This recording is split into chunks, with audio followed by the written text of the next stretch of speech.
Hello dear HSC students. So numerical problems में पहला वाला प्रॉब्लम हम करने जा रहे हैं। तो इसमें बोला है कि दो मासेस हैं, मतलब दो बॉडी के मासेस हैं।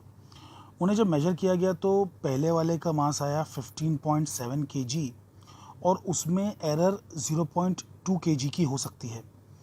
और जो दूसरा मास है उसको जब मेजर किया तो उसका मास आया 27.3, जिसमें 0.3 केजी की एरर हो सकती है इस मेजरमेंट में।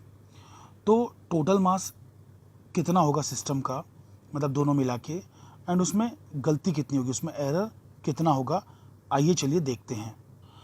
तो पहला मास जो दिया है वो दिया है 15.7, जिसमें गलती बताई गई है 0.2 केजी की हो सकती है प्लस माइनस। वैसे ही दूसरा मास दिया है 27.3, जिसमें गलती हो सकती है 0.3 केजी की प्लस माइनस। तो बेसिकली टोटल मास क्या होगा, तो टोटल मास तो भैया ऐड करना पड़ेगा ना। तो टोटल मास हम ऐड करेंगे तो हमें देखिए कितना आएगा, 7 + 3 10 हो गया, 1 कैरी हो गया, और 7 5 12 होता है, 1 मिला के 13, और फिर वापस से 1 कैरी हो गया तो आ गया 43। तो 43.0 केजी ये total mass of the system है। अच्छा, गलती हम लोग सिर्फ ऐड करते हैं, सब्ट्रैक्ट कभी नहीं करते, है ना। गलतियों को आपस में सब्ट्रैक्ट कभी नहीं करते। लिखते वक्त यहाँ पे प्लस माइनस बीच में ज़रूर लिखेंगे, लेकिन प्लस माइनस तो लिखना ही पड़ता है, वो तो एक ट्रेडिशन है। लेकिन गलतियों को ऐड करना हो, सब्ट्रैक्ट करना हो, कुछ भी यहाँ पे कोई भी सिंबल हो, गलतियाँ हमेशा ऐड होती हैं और बड़ी गलती बनती है, याद रखना। छोटी छोटी गलतियाँ मिलकर बड़ी गलती मिलती है। गलती से गलती कैंसिल होकर जीरो गलती नहीं होती है। जब गलती इसमें है, गलती इसमें है, तो भाई इसमें भी गलती होगी। तो कितनी गलती हो सकती है, मैक्सिमम गलती, वो हमें बताना है, वो एरर हमें बताना है। तो बेसिकली दोनों गलतियों को ऐड कर लीजिए। तो 0.2 और 0.3 को ऐड करने से आपको 0.5 केजी की गलती आएगी। यानी कि ये जो बंदे हैं, इन दोनों को जब ऐड किया जाएगा और इनमें कुछ कुछ गलती हुई है, तो ये जो बंदा है, जो फाइनल आंसर है 43 केजी, उसमें 0.5 केजी की गलती होगी।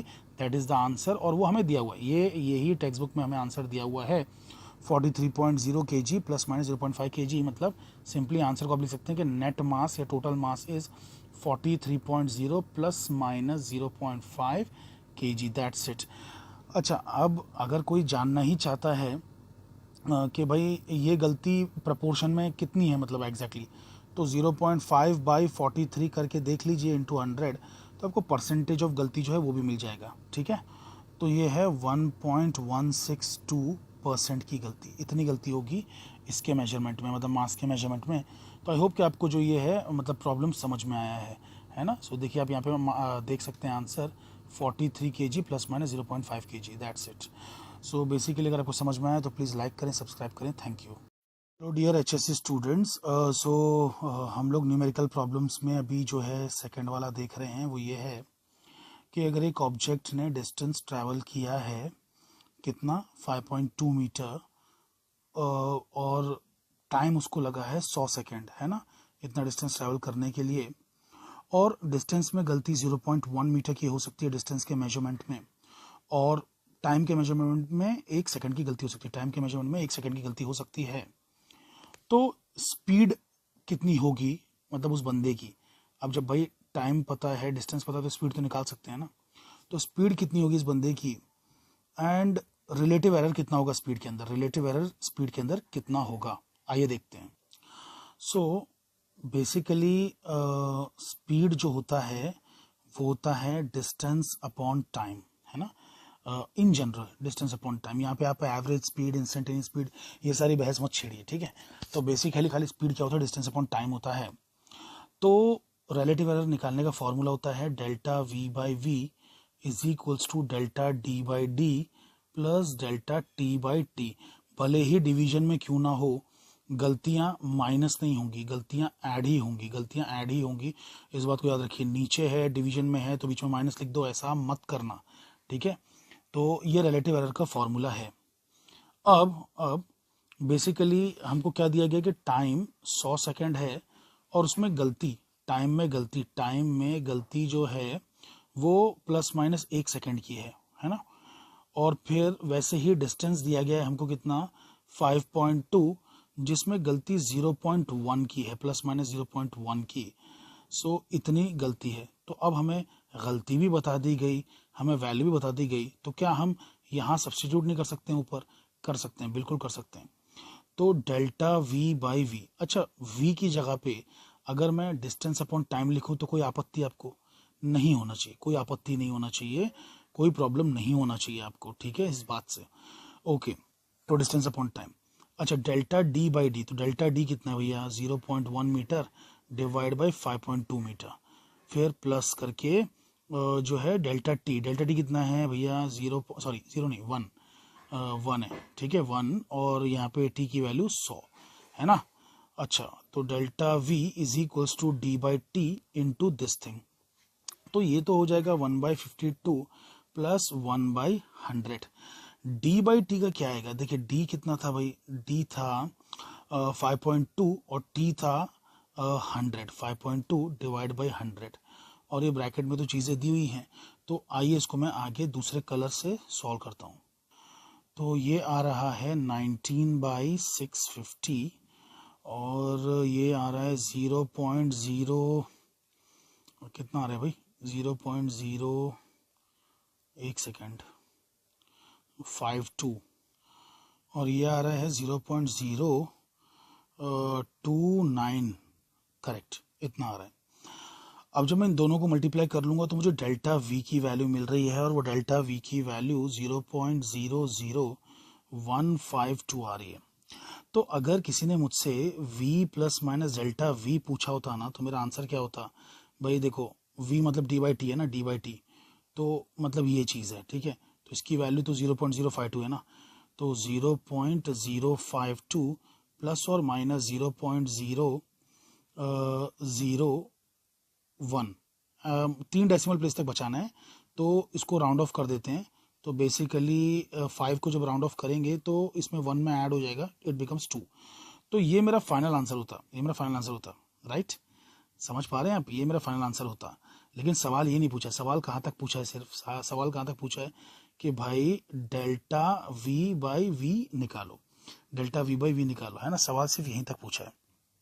हमें सवाल क्या पूछा गया है कि डेल्टा वी बाई वी निकालो, तो basically delta v by v वो तो सिर्फ इतना ही है ना, delta d by d plus delta t by t, इतना सवाल पूछा गया।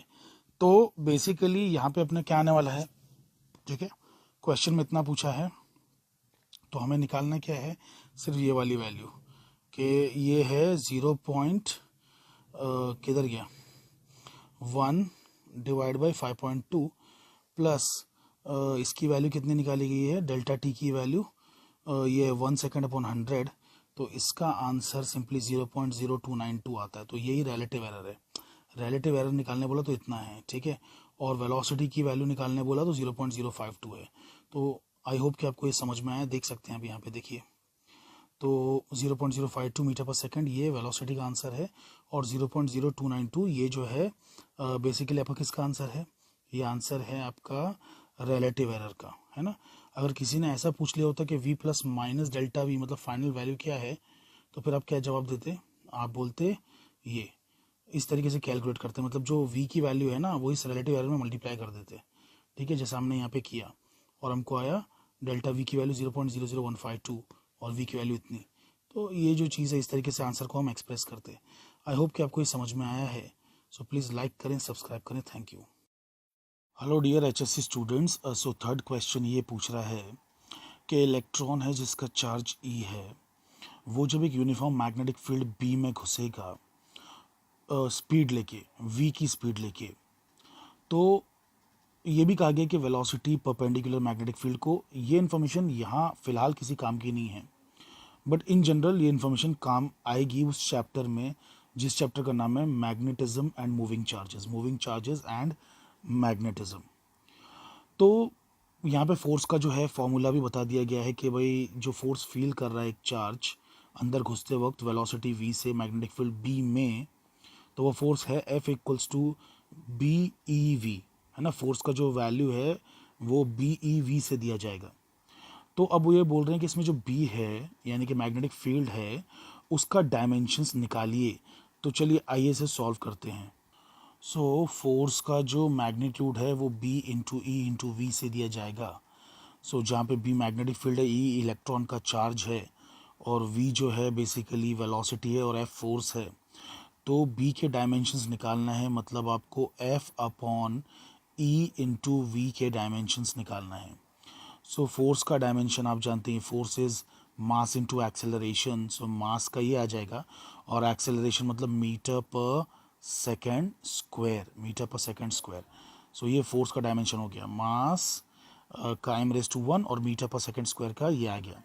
नीचे इलेक्ट्रॉन का चार्ज, अब वो इलेक्ट्रॉन हो कि प्रोटॉन हो, चार्ज तो चार्ज है, और charge is not a fundamental unit, charge fundamental unit नहीं है। तो चार्ज का फॉर्मूला होता है करंट इनटू टाइम। सो मैं ई की जगह पे I1T1 लिख दूं तो चलेगा ना? जी हाँ, बिल्कुल चलेगा। और वेलोसिटी क्या है? Metre per second. वेलोसिटी क्या है? Metre per second, metre per second है ना, मीटर मतलब लेंथ, लेंथ पर सेकेंड। तो बेसिकली अगर इस हिसाब से देखा जाए तो T⁻1 और T⁻⁻1 कैंसिल हो जाएगा, ये L⁻1, ये L⁻1 कैंसिल हो जाएगा। तो इवेंचुअली हमें आने वाला है m1, L तो बचा ही नहीं है, राइट, T⁻², L0 रहेगा, मतलब L0 चलो लिख देता हूँ, L0 m1 T⁻², and I⁻1, ये ऊपर जाएगा ना भाई, तो I⁻1, so that should be the dimensions of the magnetic field induction B, L0 m1 T⁻², I⁻1। तो यहाँ आप देख सकते हैं कि बिल्कुल हमने करेक्ट निकाला, L0 m1 T⁻², I⁻1। तो दोस्तों अगर वीडियो पसंद आया तो प्लीज़ लाइक करें, thank you very much. Hello HSC students, so fourth question पूछ रहा है कि अगर एक लार्ज बॉल है जिसका रेडियस 2 मीटर का है, ठीक है, उसे बनाने के लिए उसे रस्सी का इस्तेमाल किया गया, बनाने के लिए रस्सी का इस्तेमाल किया गया, और रस्सी का क्रॉस सेक्शन जो है वो बेसिकली आपका कह सकते हैं कि स्क्वायर शेप में है। तो दे आर आस्किंग के मतलब जो स्क्वायर क्रॉस सेक्शन है उसमें लेंथ और ब्रेड्थ होगा ना, अगर स्क्वायर है तो लेंथ ब्रेड्थ होगा, या फिर बेसिकली साइड होगा, ब्रेड्थ नहीं कहते हैं, लेंथ और लेंथ होगा, क्योंकि स्क्वायर में दोनों साइड्स इक्वल होती हैं। तो लेंथ और ब्रेड्थ ना बोल के लेंथ और लेंथ बोलते हैं। तो लेंथ 4 मिलीमीटर दिया हुआ है, और लोग ने बोला है कि रोप को इस तरीके से कस के बांधा गया आपस में, एक दूसरे मतलब आपस में गांठें इस तरीके की बनाई गई हैं कि कोई भी एयर गैप नहीं है, या एयर गैप है भी तो उसे निगलेक्ट किया जा सकता है, इतना कम एयर गैप है। तो कितनी लंबी रस्सी रिक्वायर्ड है एक गोला बनाने के लिए, एक लार्ज बॉल 2 मीटर का बनाने के लिए कितनी रस्सी रिक्वायर्ड है?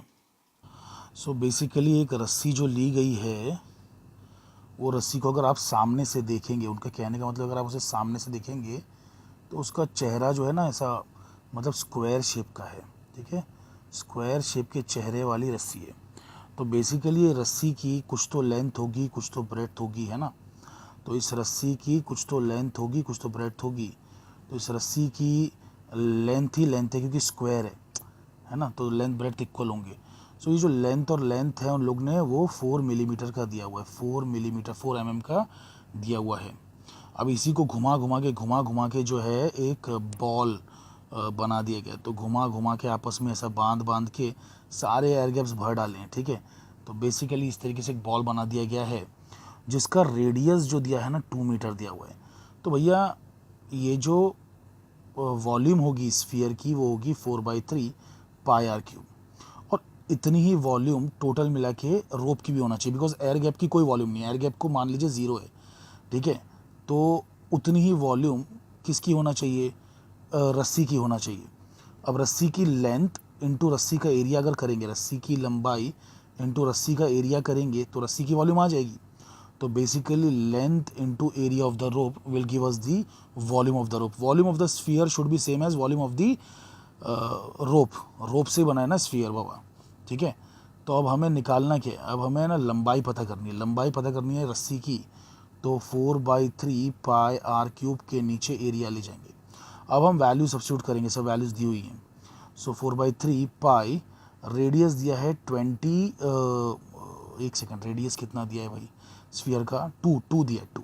सो 2 का क्यूब डिवाइडेड बाई एरिया कैसे आएगा? साइड स्क्वायर, लेंथ स्क्वायर, है ना। तो लेंथ कितनी दी गई है? 4 mm की दी गई है, तो 4 × 10⁻³ का स्क्वायर। तो इस तरीके से जब हम सॉल्व करेंगे तो हमें देखिए क्या आता है।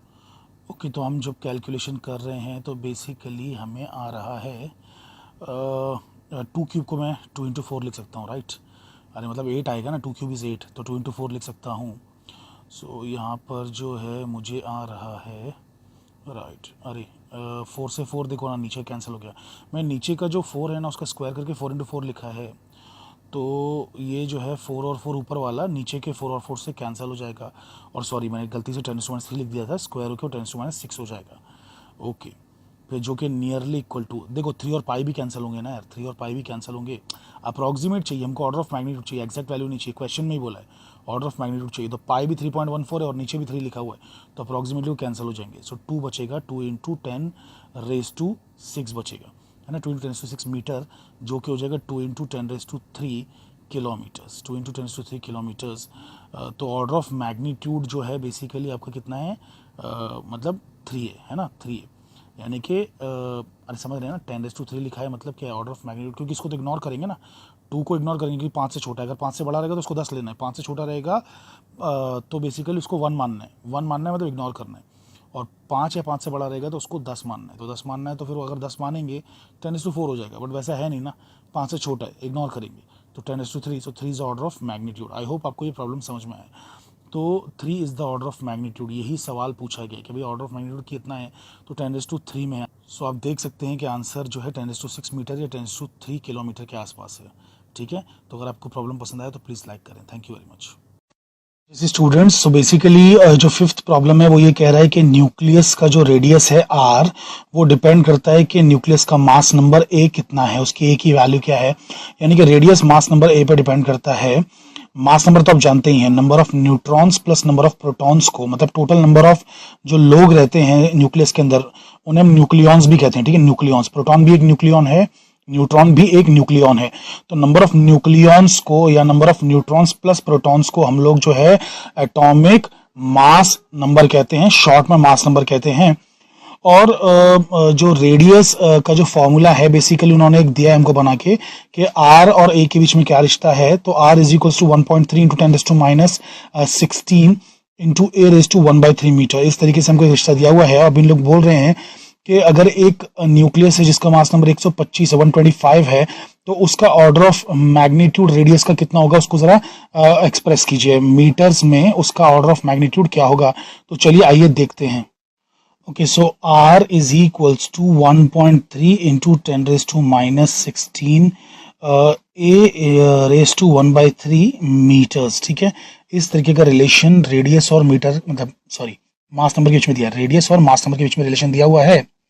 अब उन्होंने कहा कि एटॉमिक मास नंबर की वैल्यू 125 है फॉर अ पर्टिकुलर एटम, तो R कितना होगा, R का ऑर्डर ऑफ मैग्नीट्यूड क्या होगा, that's what they are asking.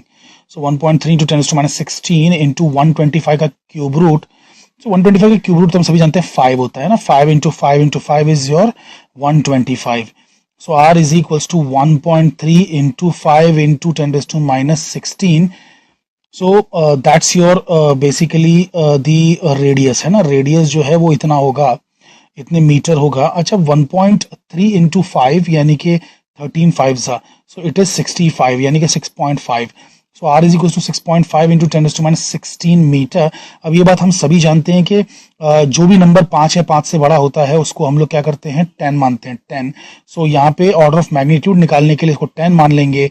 So this becomes 10⁻⁻15, क्योंकि ये 10⁻+1 है और ये 10⁻16 है, तो बन जाएगा 10⁻15 metre. So -15 is the order of magnitude. I hope कि बेसिकली ये आपको जो प्रॉब्लम है ये वाला समझ में आया होगा। So -15 is the answer. So दोस्तों प्लीज लाइक सब्सक्राइब करें। Thank you very much, take care.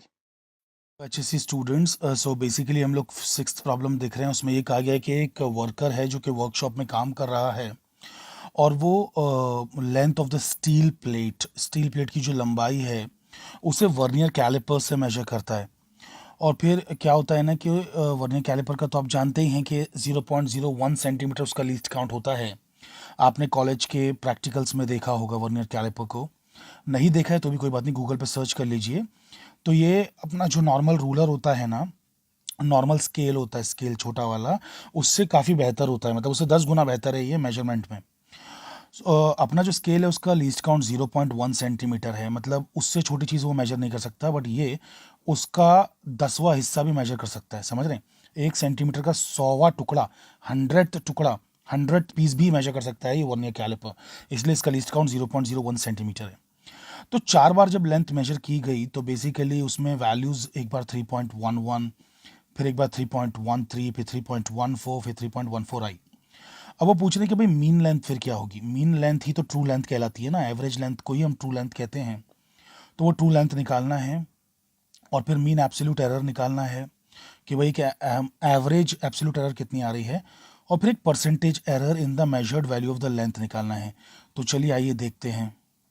सो जो लेंथ मेजर की गई हैं, मान लेते हैं कि L1 इक्वल्स टू 3.13 है, फिर L2 इक्वल्स टू 3.11 है, फिर उसके बाद में L3 इज इक्वल्स टू 3.14 और L4 इक्वल्स टू 3.14। इस तरीके की 4 लेंथ जो है मेजर की गई हैं। तो एवरेज लेंथ कितनी होगी? तो एवरेज लेंथ होगी L1 plus L2 plus L3 plus L4 divide by 4। तो जब हम उसे करेंगे तो हमें क्या मिलेगा? 1 सेकेंड ना, मैं ज़रा चेक कर लूँ कि पहला 3.13 है, पहला 3.11 दिया है। वैसे कोई ऑर्डर चेंज करने से कुछ खास फ़र्क पड़ेगा नहीं, बट जैसा टेक्स्ट बुक में दिया है चलिए वैसा ही लिखेंगे तो बेटर है। तो बेसिकली 11 और फिर ये 13, ठीक है। तो अब आगे बढ़ते हैं। तो इसमें आपके पास आ जाएगा 3.11 plus 3.13 plus 3.14 plus 3.14 divide by 4। तो मैं डायरेक्टली कैलकुलेटर का यूज़ करके करता हूँ, आप लोग नॉर्मल तरीके से कीजिएगा, आप लोग कैलकुलेटर मत यूज़ कीजिए। So 3.11 plus 3.13 plus 3.14 plus 3.14। So equals to ये कितना आ रहा है? इक्वल्स टू आ रहा है 12.52 divide by 4। So 3.13 is the average. So जो मीन लेंथ आ गई, यानी कि ट्रू लेंथ आ गई, वो है 3.13 सेंटीमीटर, ठीक है। तो ये है length of the steel plate. अब बेसिकली हमको एब्सोल्यूट एरर पता करना है। तो एब्सोल्यूट एरर क्या होता है? L bar minus Li, where Li is the individual value. This is called as the absolute error, है ना, इसे हम absolute error कहते हैं। तो basically absolute error in the first quantity, first measurement is 3.13 minus 3.11। देखिए भाई, ट्रू वैल्यू में से जब मेजर्ड वैल्यू निकालते हैं, ट्रू वैल्यू में से जब मेजर्ड वैल्यू घटाते हैं तो एब्सोल्यूट एरर मिलता है। तो ये आएगा 0.02 का एरर, ठीक है। उसके बाद 3.13 माइनस 3.13, तो ये आएगा आपका 0.00। उसके बाद में 3.13 में से आपको घटाना है 3.14, तो ये आएगा 0.01। फिर 3.13 में से आपको घटाना है 3.14, ये आएगा 0.01। तो बेसिकली अब हमें क्या मिल रहा है ना, मतलब ये तो इंडिविजुअल एरर्स है। जैसे कि इसको हम लोग कैसे कह सकते हैं कि L1 का एरर, L2 का एरर, है ना, L3 में एरर, और ये L4 में एरर, ठीक है। तो बेसिकली अब एब्सोल्यूट एरर क्या होगा? मतलब मीन एब्सोल्यूट एरर क्या होगा? ये सारे छोटे छोटे जो एरर्स हैं उन्हें हमें जोड़ देना है, और फिर डिवाइड बाई 4 कर देना है।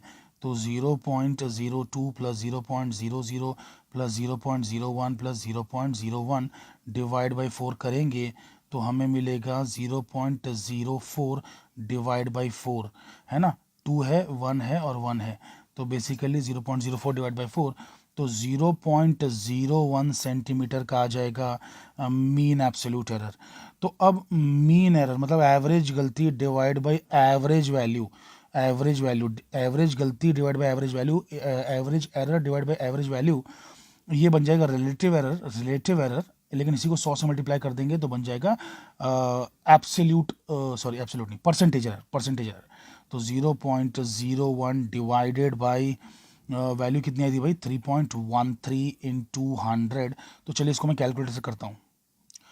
0.01 divided by 3.13 is equals to and multiplied by 100।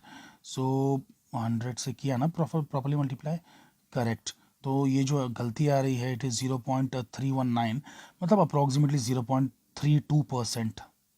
सो 0.32% का एरर है ना। तो मेजरमेंट में 0.32% का एरर है। आई होप कि आपको ये समझ में आया, और अगर समझ में आया तो प्लीज़ लाइक करें, सब्सक्राइब करें, एंड अपने दोस्तों के साथ भी शेयर करें, और कमेंट में मुझे बताएं कि आप लोग ऐसे वीडियोस और चाहते हैं या नहीं। Thank you very much. Hello HSC students, हम लोग देख रहे हैं प्रॉब्लम नंबर 7, जिसमें कहा गया है परसेंटेज एरर निकालिए काइनेटिक एनर्जी के मेजरमेंट में। अगर एक बॉडी का मास था 60.0 ग्राम और जो वेलोसिटी थी उसकी 25.0 सेंटीमीटर पर सेकेंड थी, तो वेलोसिटी कितनी थी वो दिया है और मास कितना था वो दिया है। तो काइनेटिक एनर्जी जो है वो निकालिए कि भाई काइनेटिक एनर्जी कितनी मतलब काइनेटिक एनर्जी में गलती कितनी होगी। काइनेटिक एनर्जी भी निकालिए और काइनेटिक एनर्जी में गलती भी निकालिए बेसिकली।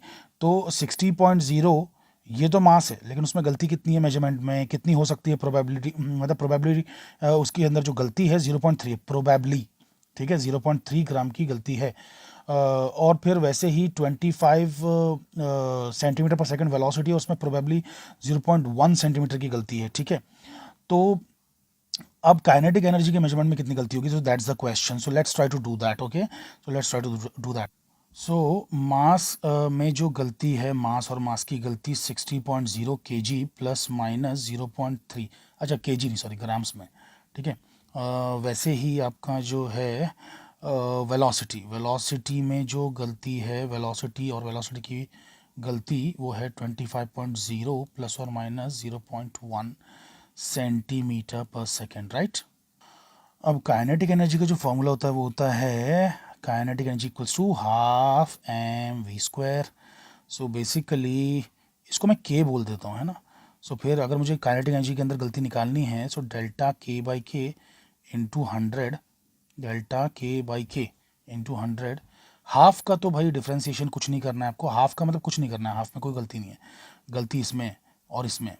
तो basically delta M by M into 100 plus एक सेकेंड, आपको ये बात पता है ना कि ये पावर मल्टीप्लाई हो जाता है जब गलतियाँ निकालते हैं। तो 2 डेल्टा वी बाई वी, ठीक है। ये डेरिवेटिव नहीं है, we are not taking derivative, क्योंकि अगर वी रेस टू 3 रहता तो मैं 3 डेल्टा वी रेस टू 2 नहीं लिखता, नहीं। तो ये प्रॉपरली डेरिवेटिव नहीं है, आता उसी तरीके से है डेरिवेटिव के तरीके से, बट ये डेरिवेटिव नहीं है, सिर्फ जो पावर होती है ना वो मल्टीप्लाई हो जाती है। मतलब अगर वी में एक बार गलती है और एक और बार गलती है, मतलब वी के स्क्वायर में गलती है, तो हम लोग उसको 2 टाइम्स गलती इन वी लिखते हैं, 2 टाइम्स गलती इन वी, ठीक है। इस तरीके से, तो बस ऐसा याद रखिए, ठीक है। चलिए एनीवे, कभी कभार मैं कुछ ओवर सिंप्लीफाई कर देता हूँ चीज़ों को। सो बेसिकली चलिए खैर, तो काइनेटिक एनर्जी की गलती निकालते हैं। तो मास में गलती थी 0.3 की, मास था 60 इंटू 100, प्लस वेलोसिटी में गलती थी 0.1 की और वेलोसिटी थी 25। तो ये कितना आ रहा है भाई हमारा, सो 3/60 करेंगे तो 1/20 आएगा, है ना। तो यहाँ पे 1/200 हो जाएगा, बिकॉज वो 0.3 है, इंटू 100। अच्छा एक सेकंड, मैं यहाँ पे 100 लिखना भूल गया ऊपर, ओके। तो ये परसेंटेज भाई कितना आ रहा है, इट इज़ लाइक 0.5%, है ना, ये 0.5% आ रहा है। चलिए खैर, वो मुझे पूरा निकाल के दिखाना है। यहाँ पे कितना है, 2 इंटू 0.1 करेंगे, इट बिकम 0.2। 0.2 तो ऊपर हो गया, और 100 डिवाइड बाई 25 करेंगे तो 4 हो जाएगा, है ना। तो ये कितना हो जाएगा 4, अरे देखिए ना 25 से 100 को डिवाइड करेंगे तो 4 मिलेगा, 4 2 8 हो जाएगा, ये बन जाएगा 0.8। तो 0.8 इधर आ जा रहा है मुझे, ठीक है 0.8, अरे डायरेक्टली आ जा रहा है, तो मैं क्यों ज़बरदस्ती एक और स्टेप बढ़ाऊँ। तो बेसिकली 0.5 और 0.8%, मतलब टोटल गलती मुझे जो आ रही है ना वो 1.3% की आ रही है, 8 5 13 होता है ना। सो काइनेटिक एनर्जी का जो मेजरमेंट है उसमें जो गलती है, काइनेटिक एनर्जी की जो गलती है, काइनेटिक एनर्जी में जो गलती है वो 1.3% की है, 1.3%। अरे खाली सब्स्टिट्यूट करना था, बस खाली पता होना चाहिए कि इस चीज़ का गलती निकालना कैसे है। तो इसमें मास में गलती निकाल लिया, और वेलोसिटी में गलती निकालने के लिए 2 को मल्टीप्लाई करना पड़ेगा, दैट्स इट। बाकी तो वैल्यूज़ क्वेश्चन में ही दी हुई हैं, तो गलती आपको जो है काइनेटिक एनर्जी में मिल जाएगी, राइट। सो फ्रेंड्स, अगर पसंद आया तो प्लीज़ लाइक करें, सब्सक्राइब करें, शेयर करें, ठीक है। Thank you very very much. Hello HSC students, so Ohm's law का कोई तो एक्सपेरिमेंट किया गया जिसमें रेजिस्टेंस इस्तेमाल किए गए, और जो रेजिस्टेंस की जो वैल्यू है मतलब वो कैसी कैलकुलेट की गई, 6.12, 6.09, 6.22 और 6.15 ओम। अब कहा जा रहा है कि भाई मीन एब्सोल्यूट एरर निकालिए, रिलेटिव एरर निकालिए, मतलब absolute error, mean absolute error भी निकालिए, रिलेटिव एरर भी निकालिए, और फिर परसेंटेज एरर भी निकालिए इन the measurement of this quantity. अच्छा ये क्वेश्चन में गड़बड़ है, आप 4 अलग अलग अननोन रेजिस्टेंस की जो वैल्यूज़ हैं उसमें गड़बड़ नहीं निकाल सकते। गड़बड़ किसको बोलते हैं, 4 अगर अलग अलग लोग हैं तो वो गड़बड़ थोड़ी ना है। एक ही बंदे के 4 बार मेजरमेंट किए तो गड़बड़ हो सकती है ना, 4 बार अलग अलग थोड़ी थोड़ी सी गलती। तो ये एक ही अननोन रेजिस्टेंस है, तो रेजिस्टेंसेज वर्ड नहीं आना चाहिए, एक ही अननोन रेजिस्टेंस है, उसी को मैंने जब 4 बार मेजर किया यूजिंग सम इंस्ट्रूमेंट तो उसकी 4 वैल्यूज आई हैं, ठीक है। तो आइए इसमें जो है हम लोग absolute error, relative error, percentage error सब कैलकुलेट करते हैं। तो रेजिस्टेंसेस की जो वैल्यू हैं वो हैं, राइट, यही सब वैल्यूज है ना, करेक्ट। और ये तो 6.12 ओम, 6.09 ओम, 6.22 ओम एंड 6.15 ओम। तो ये 4 वैल्यूज़ हैं आपके जो रेजिस्टेंसेस हैं उनकी। तो रेजिस्टेंस की जो नेट वैल्यू है, मीन वैल्यू है, मतलब मीन वैल्यू अगर हम निकालेंगे तो it will be R1 plus R2 plus R3 plus R4 divide by 4। तो हमें क्या आने वाला है भाई, 6.12, 6.09, 6.22 एंड 6.15 डिवाइडेड बाई जो है 4 से करना होगा, है ना। तो चलिए मैं कैलकुलेटर का इस्तेमाल करता हूँ, क्योंकि सब में 6 कॉमन है तो 6 का नहीं निकालते हैं, खाली एवरेज निकाल लेते हैं। 12, 9, 22 और 15 का तो डिवाइड बाई 4 करने पर हमें मिल रहा है 14.5। लेकिन ये वैल्यूज़ कैसी थी, 0.12, 0 पॉइंट मतलब सॉरी 6.12, मतलब 0 पॉइंट मान सकते हैं आप, ठीक है। तो 0.12, 0.15, 0.22 इस तरीके की वैल्यूज़ थी ना, तो इसको 145 कहेंगे, हम कहेंगे 145, 6.145, ठीक है। तो बेसिकली 6 सभी में था ना यार, तो मैं इसका क्यों एवरेज निकालूं, मुझे मालूम है 6 ही आने वाला है। लेकिन 12, 9, 22 और 15 का जब मैंने निकाला तो मुझे 14.5 आ रहा है, यानी कि मैं उसको 145 लिख सकता हूँ। लेकिन बिकॉज हमारे रेजिस्टेंसेस जो मेजर किए गए हैं 2 डिजिट में मेजर किए गए हैं, तो तीसरा डिजिट लिखना गलत होगा। तो बेसिकली मैं क्या करूँगा, इसे राउंड ऑफ कर दूंगा। तो चलिए राउंड ऑफ करके इसे कह देते हैं 6.15। तो ये मीन वैल्यू ऑफ रेजिस्टेंस हो गया 6.15 ओम। अब एरर निकालना है हमको, एब्सोल्यूट एरर हर एक मेजरमेंट में। तो पहले मेजरमेंट में जो एब्सोल्यूट एरर है भाई वो कितना है, तो 6.15 में से आपको घटा देना है 6 पॉइंट कितना था भाई, सबसे पहले वैल्यू 12, तो 6.12, तो 0.03 की गलती है भाई इसमें। फिर दूसरे में गलती कितनी है, 6.15 माइनस 6.15 ही आई गेस है ना, क्या 9 है, नहीं 9 है, 9 है, सॉरी। So it is 9। तो ये हमको मिल रहा है 0.07 की गलती, 0.07 नहीं, 0.06, 0.06 है ना। ओके उसके बाद में तीसरे में जो गलती है ये है 6.15 माइनस 6.22, हाँ ये 0.07 है। और जो चौथे में गलती है वो है 6.15 माइनस 6.15 यानी कि 0.00। तो कोई इसमें कोई गलती नहीं है, चलो अच्छी बात है। एनीवे तो बेसिकली जो मीन एरर है, मीन एरर इन रेजिस्टेंस है, वो आपका आ रहा है 0.03, 0.06, 0.07 प्लस 0.00 डिवाइड बाई 4। तो हमें कितना मिलेगा, 7 और 3 10, 10 और 6 16, तो 16 आ रहा है, 0.16/4 आ रहा है ना। तो 0.16/4 का मतलब होता है 0.04, करेक्ट। तो इतनी गलती है आपके रेजिस्टेंस के मेजरमेंट में, है ना, मतलब इतना एवरेज एब्सोल्यूट एरर है, mean absolute error, you can say mean absolute error, correct. So ये मीन एब्सोल्यूट एरर है in the measurement of the resistance. अब हमें रिलेटिव एरर भी चाहिए और परसेंटेज एरर भी चाहिए। तो रिलेटिव एरर निकालेंगे तो delta R mean upon R mean, है ना, delta R mean, sorry correct, हाँ, और upon R mean, upon R mean. तो बेसिकली ये कितना आ रहा है, 0.04 डिवाइडेड बाई 6.15, करेक्ट। तो इसकी वैल्यू निकालते हैं, रुकिए। तो इसकी वैल्यू मुझे आ चुकी है 0.06504, है ना। तो 0.0065 रखते हैं खाली, ठीक है, 0.0065। तो रिलेटिव एरर आ गया 0.0065, ये रिलेटिव एरर है, ठीक है, रिलेटिव एरर। ये रिलेटिव एरर पूछा तो यहीं तक आंसर आएगा। और परसेंटेज एरर पूछ लिया तो भैया इसी चीज़ को तो हमको मल्टीप्लाई करना है 100 से, तो बन जाएगा आपका 0.65%। 100 से मल्टीप्लाई करोगे तो ये 2 0 उड़ जाएंगे, ठीक है। तो 0.65%, तो इतनी गड़बड़ हो रही है, ठीक है, इतनी गड़बड़ है, इतनी परसेंटेज एरर है in the measurement of the resistance, right. तो आप देख ही सकते हैं आंसर्स को, 0.04 जो कि मीन एब्सोल्यूट एरर आया था रेजिस्टेंस में 0.0065, जो कि रिलेटिव एरर आया था रेजिस्टेंस में, और 0.65% ये आपका परसेंटेज एरर आया था, है ना, इन the measurement of the resistance. तो दोस्तों अगर पसंद आए तो प्लीज़ लाइक करें, सब्सक्राइब करें, शेयर करें, कमेंट करें एंड बेल आइकन को प्रेस करें। Thank you very much. Hello HSC students, तो हम लोग देख रहे हैं प्रॉब्लम नंबर 9, जिसमें बोला गया है कि एक ऑब्जेक्ट है जो कि ग्रेविटी के इन्फ्लुएंस में, ग्रेविटेशनल फोर्स के इन्फ्लुएंस में फ्रीली नीचे गिर रहा है, यानी कि उसका acceleration due to gravity 9.8 metre पर सेकंड स्क्वायर है ना। एक्सेलरेशन की वैल्यू ग्रेविटी की वजह से 9.8 मीटर पर सेकंड स्क्वायर है, जिसको हम लोग स्मॉल g से रिप्रेजेंट करते हैं।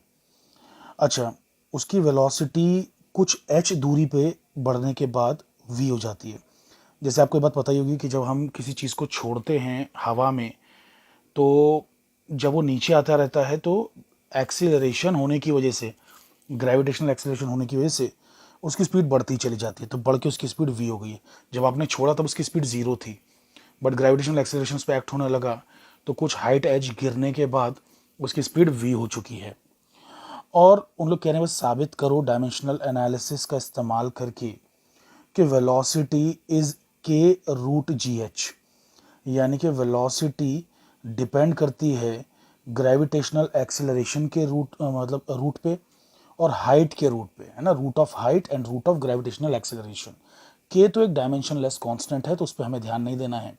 हमें साबित करना है कि velocity is directly proportional to under root of g and h। समझ रहे हो, g और h को अंडर रूट ऐसा प्रोपोर्शनल है। आइए देखते हैं। सो बेसिकली कहने का मतलब ये है कि वेलोसिटी जो है वो डायरेक्टली प्रोपोर्शनल है अंडर रूट ऑफ g और h, ये साबित करना है ना। तो अभी कैसे साबित करेंगे देखिए। मतलब हमें मान लेते हैं हमें पता नहीं है कि वेलोसिटी g के कितने पावर को प्रोपोर्शनल है, तो g⁻x ले लेते हैं। और ये भी पता नहीं है कि h के कितने पावर को प्रोपोर्शनल है, तो इसे y ले लेते हैं। तो velocity is proportional to g⁻x, velocity is proportional to h⁻y। तो इसे कंबाइन जब करेंगे तो ये बन जाएगा g⁻x h⁻y। Velocity is proportional to g⁻x h⁻y। तो basically velocity is equals to some dimensionless constant g⁻x h⁻y।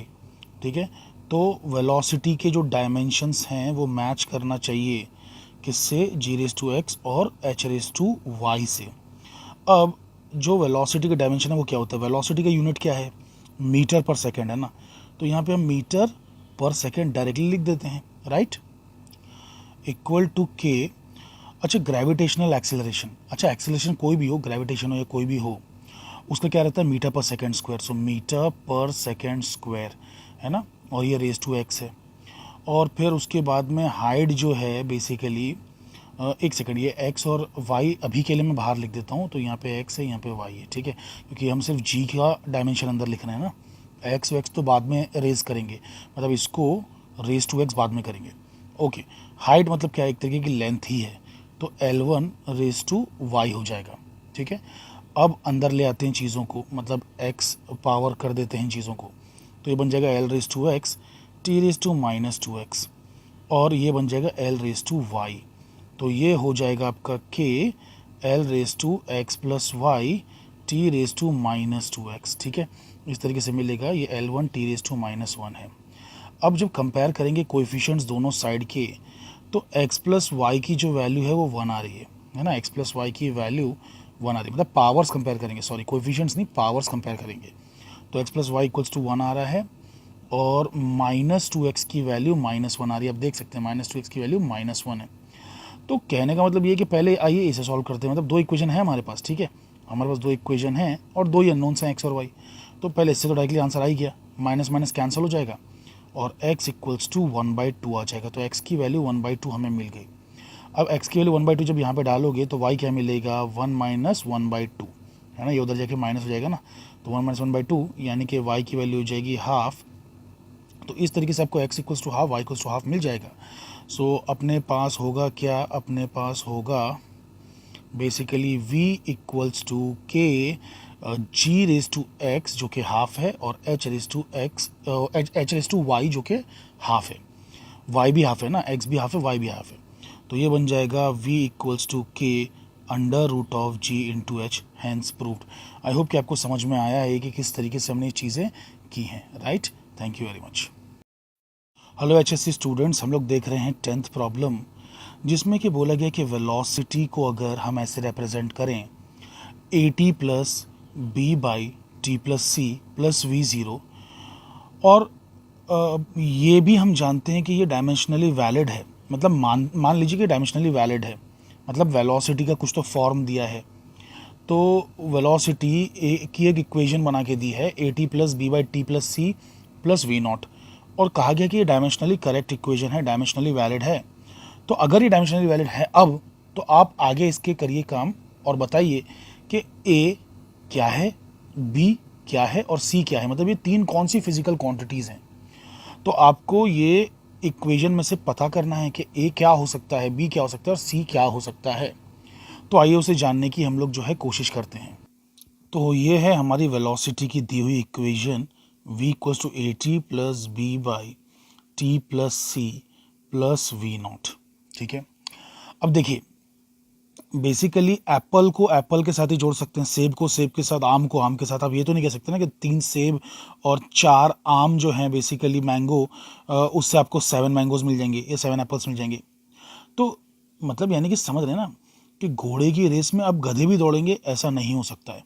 घोड़े की रेस में घोड़ा ही दौड़ सकते हैं।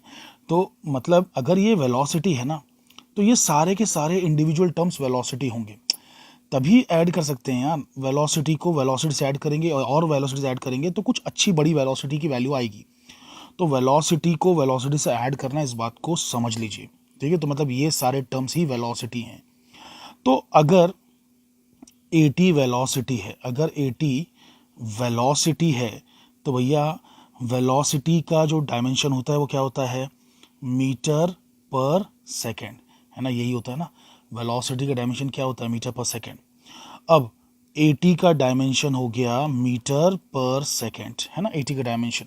सो A का डायमेंशन क्या होगा, L1 T-1 अपॉन टाइम का डायमेंशन, टाइम का डायमेंशन। सो टाइम का डायमेंशन कितना होता है, T1 होता है। तो A कुछ और नहीं बल्कि अपना जाना पहचाना पुराना सा एक्सेलरेशन है। सो A इज एक्सेलरेशन, एक चीज़ तो मिल गई। A एक्सेलरेशन है, उसका डायमेंशन है L1 T-2। ये भैया ऊपर जाके -2 बन जाएगा ना मिलके उसके साथ, ठीक है। ये तो चलो A का मालूम पड़ गया। वैसे AT भी वेलोसिटी है, तो भैया ये B बाई टी प्लस सी से क्यों भेदभाव कर रहे हो, ये भी तो वेलोसिटी होगा। तो B बाई टी प्लस सी, इसका डायमेंशन भी वेलोसिटी का डायमेंशन है। अब उससे पहले आगे बढ़ने से पहले एक और चीज़ सोचने लायक है, वो ये है कि देखो ये टाइम है, तो टाइम को तो टाइम के साथ ही जोड़ेंगे ना। मतलब ये टाइम है तो टाइम को टाइम के साथ ही जोड़ेंगे ना। टाइम को स्पीड के साथ थोड़ी जोड़ देंगे, टाइम को डिस्टेंस के साथ थोड़ी जोड़ देंगे, टाइम को करंट के साथ थोड़ी जोड़ देंगे। तो C भी टाइम होगा। So basically using dimensional analysis, as time can only be added to time, we can clearly see that C has a dimension of time. यानी कि इसका जो डायमेंशन है, C का डायमेंशन T⁻1 है। तो C is nothing but time. So C जो है टाइम है, A क्या है, एक्सेलरेशन है, और C जो है वो टाइम है। आइए बात B की करते हैं। तो अब बेसिकली देखिए, इसी इक्वेशन को नीचे ले आइए और समझिए कि ये B है और नीचे टाइम है। अरे भैया, टाइम से टाइम मिलके टाइम ही तो बनेगा ना। अब आप ये मत कह देना सर 2 टाइम्स टाइम बन जाएगा, मतलब 2 बार टाइम बन जाएगा, 2T आ जाएगा। अरे भैया, 2 का कोई डायमेंशन है क्या, 2 का कोई डायमेंशन है क्या, नहीं है ना। तो सिंपली टाइम प्लस टाइम करेंगे तो भी आएगा, तो डायमेंशन वाइज टाइम ही आएगा ना, टाइम ही आएगा ना, कुछ और तो नहीं आएगा ना। तो टाइम का आपने लिख दिया ना T⁻1, कोई तकलीफ। तो बेसिकली अब मुझे क्या करना है, अब मुझे क्या करना है कि जो मतलब नीचे जो है वो टाइम है, मैं नीचे से टाइम लिख देता हूँ। तो इस चीज़ का dimension should be equal to velocity. अरे भैया, B upon time should be velocity, ठीक है, समझ पा रहे हैं ना आप लोग। तो B upon time is velocity. So B का डायमेंशन क्या होगा, वेलोसिटी इनटू टाइम का डायमेंशन होगा। यानी कि B का डायमेंशन क्या होगा, वेलोसिटी का क्या था L1 T-1 और टाइम का क्या है T1। तो B कुछ और नहीं, अपना जाना पहचाना लेंथ है, इट इज़ लेंथ, लेंथ। तो कहने का मतलब ये है कि आपका जो A था वो एक्सेलरेशन था, C था वो टाइम था, और B जो है वो लेंथ है, ठीक है। तो आप यहाँ पे बहुत ही आसानी से देख सकते हैं कि जो एक्सेलरेशन है वो, मतलब A जो है वो एक्सेलरेशन है, क्योंकि क्या लिखा हुआ है L1 T-2। B जो है वो आपका डिस्टेंस है ना, तो या लेंथ है, तो l/1, और c क्या है, टाइम है, तो t/1। सो अगर आपको प्रॉब्लम समझ में आया, पसंद आया, तो प्लीज़ लाइक करें, सब्सक्राइब करें। Thank you very much. Hello dear HSC students, हम लोग देख रहे हैं 11th problem units and dimension chapters का। तो बेसिकली यहाँ पे लेंथ दिया हुआ है 4.234, ब्रेड्थ दिया हुआ है 1.005 मीटर, लेंथ भी मीटर में, ब्रेड भी मीटर में है, बट थिकनेस जो है वो सेंटीमीटर में दिया है 2.01। इसमें बोला है कि है ना, एरिया निकालिए और वॉल्यूम निकालिए ऑफ द शीट का। एक शीट है जिसकी लंबाई है, चौड़ाई है, मोटाई है, सो लेंथ, ब्रेड, थिकनेस सब है, उसका एरिया निकालिए और वॉल्यूम निकालिए। तो आइए चलिए चेक करते हैं। ओके, सो रेक्टेंगुलर जो शीट है, शीट तो आप समझते हैं ना, मतलब बेसिकली ऐसा कुछ तो शीट रहेगा, ठीक है, एंड उसकी कुछ तो थिकनेस भी होगी, मोटाई भी तो होगी ना उसकी, तो that is the thickness, you can say that is the thickness, इस तरीके से, ठीक है। तो ये उसकी मोटाई भी है, so that is the thickness of the rectangular sheet. तो सब दिया हुआ है। लेंथ कितना दिया है भाई, लेंथ दिया है आपको 1 सेकंड चेक कर लेता हूँ यार, कोई गलती ना हो जाए। सो 4.234 ये लेंथ दिया है। ब्रेड्थ कितना दिया है, इट इज़ 1.005, ये सब मीटर्स में है। और जो थिकनेस दी है वो, या हाइट कह सकते हैं अगर चाहें तो, हाइट, ये थिकनेस को हम जो है हाइट कह सकते हैं। So height is basically how much, height is basically given to be, कितना दिया है भाई, 2.01 सेंटीमीटर। सो मीटर में कन्वर्ट करेंगे तो इट विल बिकम 0.0201, है ना, 2.01 था ना, करेक्ट, इतना मीटर बन जाएगा। तो इसको हम कह सकते हैं लेंथ है, और बेसिकली इसको कह सकते हैं कि ब्रेड्थ है ना। So that is length, breadth and height. तो एरिया जब निकालेंगे तो भैया एरिया में क्या होता है, लेंथ इंटू ब्रेड्थ होता है ना, एरिया में लेंथ इंटू ब्रेड्थ होता है। तो लेंथ इंटू ब्रेड्थ मतलब 4.234 इंटू 1.005। एक सेकेंड यहाँ पे कैच है, मैं भी टेक्स्ट बुक की तरह चकमा खा गया। अगर मैं इसे मल्टीप्लाई करूंगा तो मुझे आंसर आ जाएगा ये वाला 4.255, जो कि बिल्कुल गलत, घटिया और वाहियात आंसर है। अरे एरिया सिर्फ एक जगह का थोड़ी ना निकालना है, इसका थोड़ी ना निकालना है यार, एरिया इसका थोड़ी ना निकालना है। अरे भाई आप भूल रहे हैं, ये 3 डायमेंशनल स्ट्रक्चर है, तो एरिया न सिर्फ ये है बल्कि ये भी है, बल्कि ये भी है, बल्कि उस तरफ भी है। तो ऐसे करके टोटल मिला के 6 एरिया हैं, 6 एरिया आपको लेना पड़ेंगे, 6 एरिया। तो वो जो 6 एरिया हैं वो कौन कौन से हैं, जैसे कि इधर वाला क्या क्या है, देखिए इधर वाला है हाइट इंटू लेंथ।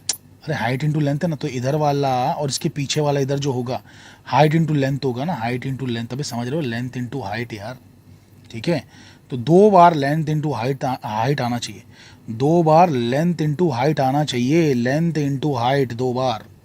अच्छा ये वाला कैसा होगा, ये वाला कैसा होगा, तो भैया ये तो ब्रेड्थ है ना, अरे ये चौड़ाई क्या है, ब्रेड्थ है ना, तो breadth into height, breadth into height, ये हो गई ब्रेड्थ, ये हो गई हाइट, तो ब्रेड्थ इंटू हाइट, और वैसे ही यहाँ भी होगा। So basically 2 times breadth into height, and finally 2 times जो है ये वाला भी तो एरिया है ना भाई, ये वाला, अरे ये वाला, ठीक है, ये वाला एरिया।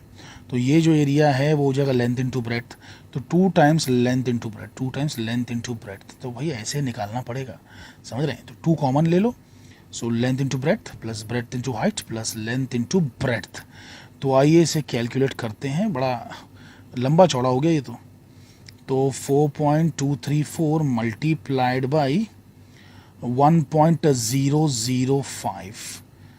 एक सेकंड, मैंने क्या 2 बार लिख दिया क्या, अरे यार चलो इसको है ना लेंथ इंटू हाइट कर देते हैं, मैंने लेंथ इंटू ब्रेड्थ 2 बार लिख दिया था। ओके सो करेक्ट, तो लेंथ इंटू हाइट करेंगे तो फिर ये हाइट थोड़ी है, height is what, height is कितना था 0.0201, सो 0.0201 प्लस ब्रेड्थ कितना है अपना, सो ब्रेड्थ है 1.005 इंटू हाइट कितनी है 0.0201 प्लस लेंथ कितना है, लेंथ अगेन इज़ 4.234 और हाइट हाइट नहीं, अब तो ब्रेड्थ आएगी ना, अब तो ब्रेड्थ आएगी 1.005। तो ये सब मिला के जो आएगा वो एरिया आएगा। सो मैं इसे कैलकुलेटर से कैलकुलेट कर लेता हूँ।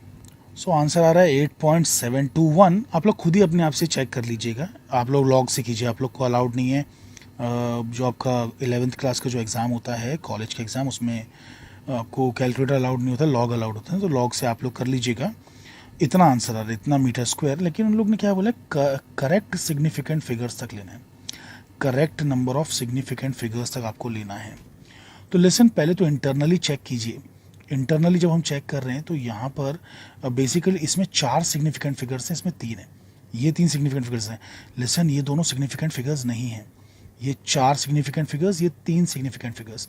तो यहाँ पे हमको least number of significant figures लेना है, मतलब 3 लेना है। ठीक है, इसमें तो 3 हो गए, चलो 1 सेकंड, ये तो हो गया। उसके बाद आप सोचिए ये वाले के बारे में, तो ये वाले में भी इसमें 4 है, इसमें 3 है, तो भाई यहाँ पे भी 3 लेना है। ठीक है, और फिर फाइनली इस वाले के बारे में सोचिए, यहाँ पर कितना है, 4 है और 4 है, तो इसमें 4 लेना है। तो अब देखिए जब एडिशन कर रहे हैं ना, एडिशन कर रहे हैं तो जिसमें least number of decimal places रहता है, अब देखो मल्टीप्लिकेशन वाला पार्ट हो गया। मल्टीप्लिकेशन वाले में क्या करते हैं ना, जिसमें देखो इसमें ज़्यादा है, इसमें 4 है, इसमें 3 है ना, तो कम वाला लेते हैं, 3 लेते हैं। 4 है 3 है तो 3 लेते हैं, 4 है तो 4 लेते हैं, समझ रहे हैं ना। तो ये तो भैया मल्टीप्लिकेशन वाली बात हो गई, ये तो मल्टीप्लिकेशन वाली बात हो गई। अब एडिशन की बात का क्या, इसमें 3, इसमें 3, इसमें 4, तो इसमें है ना ऐसा नहीं लेते कि कोई लीस्ट वाला है ज़्यादा वाला, इसमें डेसिमल प्लेसेस देखते हैं, डेसिमल प्लेसेस देखते हैं। तो इसमें देखिए 3 सिग्निफिकेंट फिगर्स थे, है ना, मतलब 3 लेना है इन मल्टीप्लिकेशन में, 3 लेना है, लीस्ट वाला लेना है, मतलब 3। इसमें 3 थे और इसमें 4 थे, राइट। तो अब देखिए जब मैं इसका कैलकुलेशन करके आंसर निकालूंगा ना, तो उसमें मैं 3 रखूंगा, 3 रखूंगा, इसमें 4 रखूंगा। देखिए ध्यान से, तो मैंने देखिए ये क्या किया है, ये तो आंसर था, ये तो मुझे पहले आ गया था, इसको हटा देते हैं साइड में। यहाँ पर देखिए ध्यान से, यहाँ पर सिंस करके लिख देता हूँ, सिंस। ये देखिए इसमें मैंने 3 ही रखे, 3 कौन से वाले, ये 3 रखे। इसमें आगे भी आ रहा था कुछ, इसमें आगे भी आ रहा था, बट मैंने सिर्फ क्या किया, 3 रखे, इसमें 3 रखे। सेकंड वाले में भी 3, इसमें भी कुछ आगे आ रहा था, उसमें भी मैंने सिर्फ 3 रखे। यहाँ पर आगे भी कुछ आ रहा था, लेकिन मैंने 4 रखे, है ना। तो अब ये हो गए 3, ये हो गए 3, ये हो गए 4। अब देखिए जब मैं इसको ऐड करता हूँ, जब मैं इसको ऐड करता हूँ ना, अरे आप जब ऐड करने बैठेंगे इसको, तो आपको ऐसे करके 5-6 डिजिट्स आएंगे, 5-6 डिजिट्स आएंगे। Listen very very carefully, 5-6 digits आएंगे। लेकिन इसमें प्लस वाले में मल्टीप्लाई की तरह नहीं होता है कि सबसे कम नंबर ऑफ जो सिग्निफिकेंट फिगर्स वाला नंबर है उसके जितने रखो, नहीं, इसमें least number of decimal places वाले जितना रखना होता है। तो इसमें डेसिमल प्लेसेस कितनी है, 4 है। इसमें डेसिमल प्लेसेस कितनी है, 4 है। इसमें डेसिमल प्लेसेस कितनी है, 3 है। तो least number of decimal places जितना रखना होता है, least number of decimal places जितना, तो इसमें 3 है, तो अब ये 3 जितना हो जाएगा, तो राउंड ऑफ करना है, ऐसी उड़ा मत देना 6 को, तो it will become 721 metre square, that's it. तो थोड़ा डिफिकल्ट था, बट सिग्निफिकेंट फिगर्स बहुत ही ज़बरदस्त कॉन्सेप्ट है। ठीक है, तो थोड़ा ध्यान दीजिएगा। तो यहाँ पे number of decimal places check करनी होती है, प्लस या माइनस में number of decimal places, multiply या डिवाइड में सबसे कम नंबर ऑफ सिग्निफिकेंट डिजिट्स वाला जो नंबर है उसके जितने डिजिट्स रखना होते हैं। चलो एनीवे, वो आपको और भी प्रॉब्लम्स जब आप करोगे तो आपको थोड़ा समझ में आने लगेगा, बट इस प्रॉब्लम को बार बार देखना ताकि आपको हमेशा के लिए समझ में आ जाए। ओके, तो ये तो भाई हो गया एरिया का। अब वॉल्यूम क्या होता है भैया, length into breadth into height होता है सिंपली। तो length into breadth into height जब हम करने को जाएंगे, तो इन सब में से, क्योंकि मल्टीप्लाई कर रहे हैं, सब में से कम सिग्निफिकेंट फिगर्स किसमें, इसमें, जो कि 3 है, तो आंसर एंड में 3 सिग्निफिकेंट फिगर्स में ही आना चाहिए। तो पहले मैं कैलकुलेटर में करके दिखा देता हूँ, length into breadth into height. Okay, so 4.234 multiplied by 1.005 multiplied by 0.0201, है ना, ये आ रहा है 0.0855, है ना, 0.0855 आ रहा है, और मुझे उतना ही बचाना है बस, उसके आगे का बचाना भी नहीं है। 0.0855, 3 ही चाहिए थे ना मुझे, 3 ही बचाना थे metre cube, so that's the answer, right. दोस्तों टेक्स्ट बुक में फिर से गलती किया हुआ है, 8.552 पता नहीं क्या दिमाग चला के दिया हुआ है, गलत है, 0.0855 that's the volume, please remember that, ठीक है। तो 0.0855 इसका आंसर है, और एरिया का आंसर 8.721 है। तो दोस्तों का सोल्यूशन पसंद आया तो प्लीज़ लाइक करें, सब्सक्राइब करें, thank you very much. Hello HSC students, हम लोग जो है क्वेश्चन नंबर 12 सॉल्व कर रहे हैं। इसमें ये कि अगर length of the cylinder 4.00 plus minus 0.001 centimetre है, यानी कि 4.00 तो उसकी लंबाई है और 0.001 उसके अंदर मेजरमेंट में गलती है। वैसे ही अगर रेडियस जो है उसमें उसकी वैल्यू 0.0250 और उसमें जो कमी है, गलती है, एरर है वो प्लस माइनस 0.001 है, और मास जो है वो 6.25 है और उसमें जो एरर है वो 0.01 का है, तो बेसिकली कैलकुलेट करिए percentage error in the determination of density. अब यहाँ पर मैं एक बात को हाईलाइट करना चाहूँगा कि I just don't like this question at all. It has lots and lots of mistakes. आप ध्यान से देखें तो लेंथ का जो इन लोग ने वैल्यू लिखा है 4.00 है, मतलब एक ऐसे इंस्ट्रूमेंट से मेजर किया है जिसका जिसका लीस्ट काउंट 0.01 है, मतलब सिर्फ 2 डेसिमल प्लेसेस तक वो रीड कर सकता है। तो 4.00 उसकी वैल्यू आ सकती है। तो भाई प्लस माइनस जो लिखा है 0.001 ये गलत है। मतलब एरर लीस्ट काउंट से छोटा कैसे हो सकता है? आप कैसे पहचानेंगे? एरर लीस्ट काउंट का भी 10 गुना छोटा है। ये 10 समझ रहे हैं, 10वां हिस्सा है। एरर लीस्ट काउंट से 10वां हिस्सा है, जो कि पॉसिबल नहीं है। एरर मतलब जो एरर की वैल्यू है ना, मिनिमम से मिनिमम लीस्ट काउंट हो सकती है, उससे नीचे नहीं हो सकती है, उससे बड़ी हो सकती है। लीस्ट काउंट से ज़्यादा का एरर आपका हो सकता है, बट लीस्ट काउंट से कम का नहीं हो सकता। लीस्ट काउंट मतलब किसी इंस्ट्रूमेंट की औकात को कहते हैं कि इंस्ट्रूमेंट लास्ट टू लास्ट क्या मेजर कर सकता है, कितना छोटे से छोटी चीज़ को मेजर कर सकता है, उसे कहते हैं लीस्ट काउंट। तो 4.00 किया है, 2 डिजिट तक मेजर किया है ना, डेसिमल प्लेसेस के बाद, डेसिमल प्लेस के बाद 2 डिजिट तक मेजर किया है, तो भाई एरर में 3 डिजिट कहाँ से आ गए? तो ये बिल्कुल वाहियात और गलत है। दूसरा जो रेडियस का दिया हुआ है उसमें देखिए 4 डेसिमल प्लेस तक मेजर किया है। रेडियस वाला जो है वो 4 डेसिमल प्लेस तक मेजर किया है, और उसके अंदर आपको वापस से लीस्ट काउंट में क्या दिखा दिया है? 0.001। अरे यहाँ पे 4 डेसिमल प्लेस होना चाहिए, 0.0001 इस तरीके से होना चाहिए। मास वाला बिल्कुल परफेक्ट है, बिल्कुल करेक्ट है। 6.25 दिया है, प्लस माइनस 0.01 दिया है। तो ऐसी चीज़ से मास मेजर किया गया है कि जिसमें 2 डिजिट तक आफ्टर डेसिमल प्लेस आ सकता है। तो पहले से सुधारते हैं और फिर आगे सॉल्व करते हैं। तो एक्चुअली ये जो क्वेश्चन है इसमें जो वैल्यूज़ दी गई हैं, मुझे ऐसा लगता है कि ऑथर ने पर्पसली डाली हैं ताकि स्टूडेंट्स अपना दिमाग चलाएं और इसे सुधार के अपने हिसाब से लिख के फिर उसके बाद आगे बढ़ें। तो देखिए, अगर इसे हमें सुधार के लिखना पड़ा तो बेसिकली लेंथ कैसे लिखेंगे पता है? देखिए ये 3 डिजिट तक जा रहा है ना, तो 4.00 नहीं बल्कि 4.000 लिखिए। अब ये बिल्कुल करेक्ट फॉर्म में आ जाएगा, ठीक है, बिल्कुल करेक्ट फॉर्म में आ जाएगा। वैसे ही रेडियस में क्या हो रहा है, देखिए यहाँ पे कितना है? 3 डिजिट है ना, यहाँ पे 3 डिजिट है, तो आप इसको बढ़ा के गलती से 0.0001 मत कर देना। अरे भैया इंस्ट्रूमेंट यहाँ तक का ही है। हाँ, एक बार को अगर आप ऐसा लिख देंगे तो मैं कोई आपत्ति नहीं करूँगा, यानी कि अगर आप 0.0010 लिख देंगे तो कोई टेंशन नहीं है, लेकिन गलती से भी इधर बीच में 0 डाल के 00001 मत कर देना। अरे भैया इंस्ट्रूमेंट वहाँ तक मेजर कर ही नहीं सकता, ठीक है?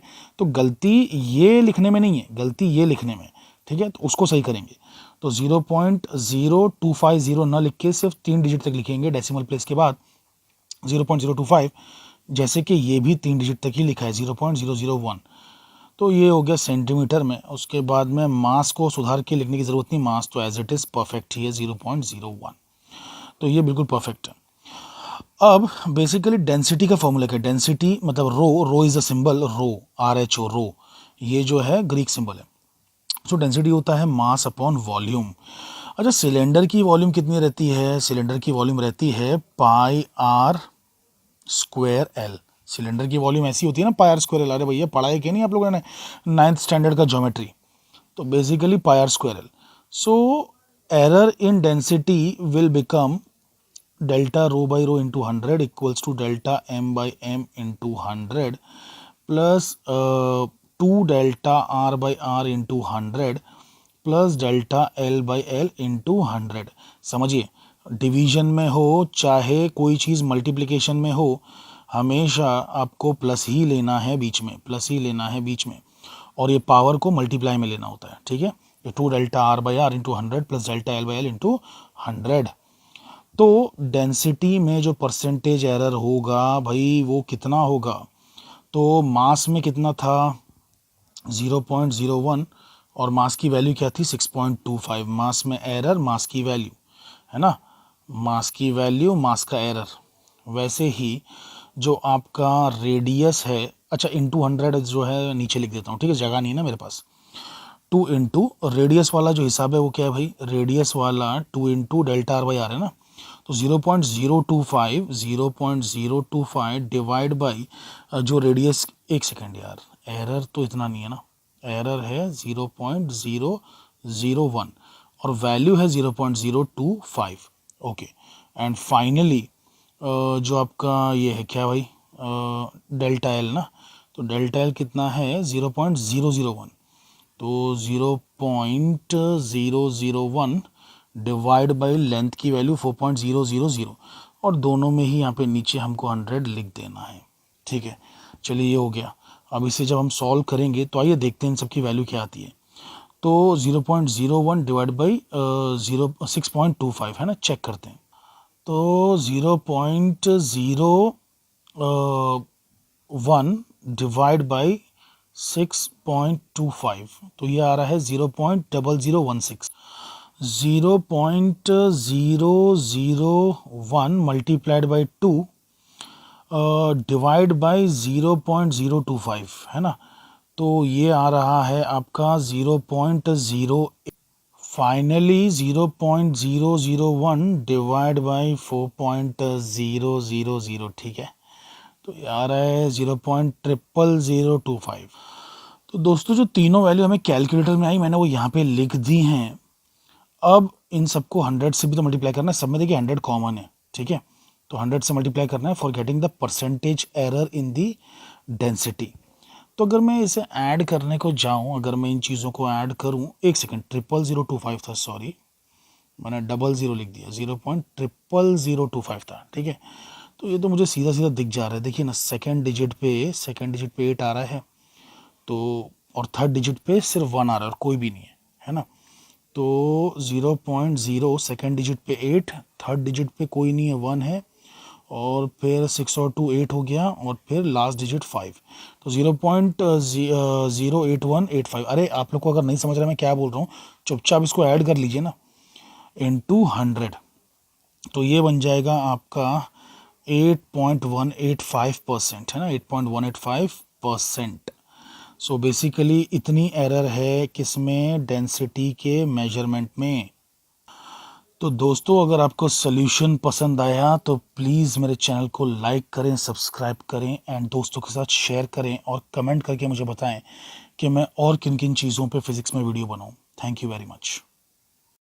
Hello HSC students, so problem number 13 जो है वो ये है कि एक प्लैनेट जुपिटर, जो हम तो जानते हैं 4th प्लैनेट फ्रॉम द सन, बहुत अच्छा प्लैनेट है, अर्थ को भी बचाता रहता है बेसिकली बहुत सारे हमलों से, मतलब जो स्पेस में से कहीं से कोई कॉमेट वॉमेट आता है, कॉमेट नहीं, खास करके एस्टेरॉइड्स आते हैं, तो एस्टेरॉइड्स को ही पकड़ लेता है ना, खुद झेल लेता है चीज़ें। वैसे चांद भी अपने को बचाता है, चलो एनीवे वो सब एस्ट्रोनॉमी की बातें हैं।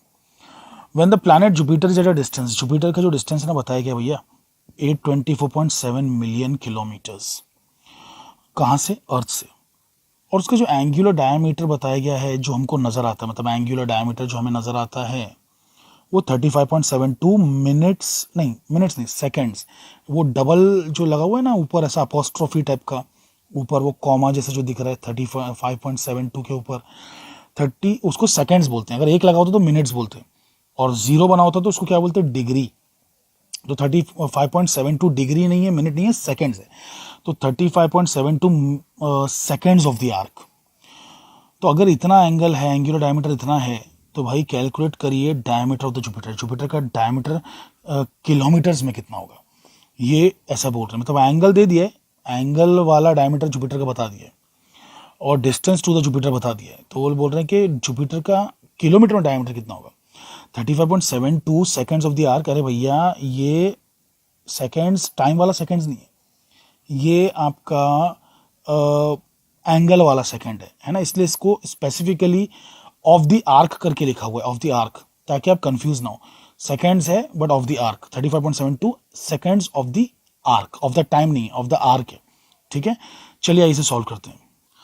तो जो वैल्यूज़ दी गई हैं वो क्या दिया गया कि जुपिटर तक का जो डिस्टेंस है वो है आपका बेसिकली कितना 824.7 मिलियन किलोमीटर्स, है ना। मिलियन मतलब 10⁶, ये तो डिस्टेंस दे दिया। और एंगुलर डायमीटर कितना दे दिया, 35.72 मिनट्स ऑफ द आर्क, है ना। आर्क मिनट्स, मिनट्स नहीं, seconds of the arc, I am sorry, seconds of the arc, ठीक है। अब पूछा है कि भैया जुपिटर का डायामीटर निकालो, वो है कितना जुपिटर का डायामीटर। तो आइए कैलकुलेट करते हैं, इतनी कोई बड़ी बात नहीं है। लिसन, मान लेते हैं कि भाई ये जो है हमारी पृथ्वी है, ये हमारी पृथ्वी है, और फिर अच्छा थोड़ा छोटा और बना दूं यार, जुपिटर के सामने तो बहुत छोटी है ना। तो ये हमारी पृथ्वी है। अरे बहुत ही बकवास बन गई यार, अरे यार अच्छे से बन जाओ। हाँ अब सही बनी, परफेक्ट। तो ये है हमारी परफेक्ट सी प्यारी सी पृथ्वी, और यहाँ पर मैं बना देता हूँ थोड़ा दूर जो है जुपिटर। तो भाई जुपिटर जी यहाँ पर आ जाइए। अरे जुपिटर तो अंडे की शिप का बन गया। अब ठीक है, तो ये जुपिटर है यहाँ पे कहीं पे आसमान में, ठीक है, जुपिटर है। अब बेसिकली हम पृथ्वी पे टेलीस्कोप लेके खड़े हैं, तो हम जुपिटर को जब देखेंगे, जुपिटर का एंगुलर डायमीटर मेजर करेंगे तो ऐसे करेंगे ना, डायमीटर के इस तरफ देखेंगे और वैसे ही तब डायमीटर के इस तरफ देखेंगे, मतलब एक बार उस कोने पे एक बार इस कोने पे, तभी तो हमें डायमीटर मिलेगा ना। अरे डायमीटर क्या होता है भाई, डायमीटर इस चीज़ का नाम होता है ना, ये डायमीटर होता है, राइट। तो डायमीटर इस चीज़ का नाम है। सो बेसिकली यानी कि कहने का मतलब ये है कि एंगुलर डायमीटर हमें दिया हुआ, डायमीटर नहीं दिया, हमें डायमीटर निकालना है। हमें इस कैपिटल डी की वैल्यू निकालना है, कैपिटल डी बोल देते हैं इसे, इसकी वैल्यू निकालना है हमें। एंगुलर डायमीटर मतलब एंगल दिया हुआ है, तो एंगल बोले तो ई हो गया एंगल, तो एंगल दिया हुआ है। चलिए तो भाई एंगल दे दिया, और जो है डिस्टेंस टू द जुपिटर भी दिया हुआ है। थोड़ा अच्छा कलर इस्तेमाल करूँ यार, मज़ा नहीं आ रहा है। हाँ, तो जो डिस्टेंस टू द जुपिटर है वो डी, स्मॉल डी दिया हुआ है। अब भाई देखिए, ये जो डिस्टेंस डी है ना, ये बहुत बड़ा है। जुपिटर का साइज़ भी बड़ा है, लेकिन जुपिटर के साइज़ के मुकाबले ये डिस्टेंस बहुत बड़ा है। अरे जो हमारा सन है ना, उससे अर्थ मान लो यहाँ पे तो पॉइंट दिखेगा, और जुपिटर मतलब इतना बड़ा ही दिखेगा। अब जुपिटर का साइज़ इस डिस्टेंस के साइज़ के आगे कुछ भी नहीं होता, बहुत कम है, समझ रहे हैं, बहुत कम साइज़ है जुपिटर का। अरे भाई समझ पा रहे हैं ना मैं क्या बोल रहा था। अरे भाई अर्थ ऐसे घूमता है, जुपिटर वैसे घूमता है, और बड़े सर्कल में, ठीक है। तो एलिप्स में, बेसिकली एलिप्स में घूमता है, सर्कल में नहीं घूमता है, बट ठीक है ठीक है। तो ये जुपिटर का साइज़ और ये डिस्टेंस का साइज़ में बहुत फ़र्क है। तो जुपिटर के साइज़ से काफ़ी बड़ा है डिस्टेंस का साइज़, मतलब डिस्टेंस। तो जुपिटर का जो डायमीटर है ना, वो एक तरीके से ना आर्क माना जा सकता है, मतलब जो स्ट्रेट लाइन डायमीटर है ना, उसे हम आर्क मान सकते हैं, आर्क, क्योंकि वो बहुत छोटा है, बहुत छोटा है। तो बेसिकली आर्क मान सकते हैं। तो अगर हम आर्क मान सकते हैं, तो हमने ये लेंथ ऑफ द आर्क के लिए फॉर्मूला पढ़ा हुआ है ना, S equals to R theta, ये 11th में पढ़ा हुआ है। सो बेसिकली S equals to R theta, S equals to R theta ये हमें पता है। तो यानी कि डायामीटर ऑफ जुपिटर, मतलब मैंने डायमीटर को आर्क मान लिया ना, तो basically diameter of Jupiter will be distance, ये आर क्या होता है, रेडियस ऑफ द सर्कल ना। अरे अगर ये बंदा आर्क है, अगर ये बंदा आर्क है, तो सर्कल क्या है, ये सर्कल है, ये सर्कल है जिसका सेंटर अर्थ है, समझ रहे हैं आप, ठीक है। तो फिर ये हुआ ना रेडियस, ये हुआ ना रेडियस, है ना। तो रेडियस क्या है, कुछ और नहीं बल्कि डिस्टेंस टू द जुपिटर है। और फिर थीटा तो भाई एंगुलर डायमीटर है या फिर एंगल है ही। So D equals to D theta. अच्छा बाय द वे, थीटा है ना रेडियन में होता है, डिग्री में नहीं होता। ये आपका ना डिग्री में, क्योंकि देखिए ना, क्योंकि ये कैसे डिफाइन किया है ना, it is the ratio of two types of length, दो तरीके की लेंथ का डिवीजन है ये तो रेडियस हो गया और ये आर्क लेंथ हो गया, रेडियस और आर्क लेंथ, तो दो तरीके की लेंथ ही है ना, बेसिकली दो तरीके की लेंथ का डिवीजन है। तो उसमें कभी डिग्री नहीं आ सकता, मिनट नहीं आ सकता, सेकेंड्स नहीं आ सकता, उसमें रेडियन आएगा, ठीक है। तो ये रेडियन में रहता है। तो हमें तो लेकिन वैल्यू जो दी हुई है इसकी सेकेंड्स में दी है, तो उसे हम पहले डिग्री में कन्वर्ट करेंगे और फिर उसे फाइनली रेडियन में कन्वर्ट करेंगे, वो बहुत ज़रूरी है, तब जाके हम कैपिटल डी निकाल सकते हैं। तो कैपिटल डी निकालना है, स्मॉल डी की वैल्यू दे दी गई है 824.7 मिलियन किलोमीटर, किलोमीटर का 10⁻³ और आ जाएगा, तब जाके बंदा मीटर बनेगा। अरे समझ पा रहे हैं कि नहीं समझ पा रहे हैं आप लोग, अब इसके आगे की कहानी जो है मल्टीप्लिकेशन है वो भैया मैं नीचे लिख दे रहा हूँ 35.72 सेकेंड्स।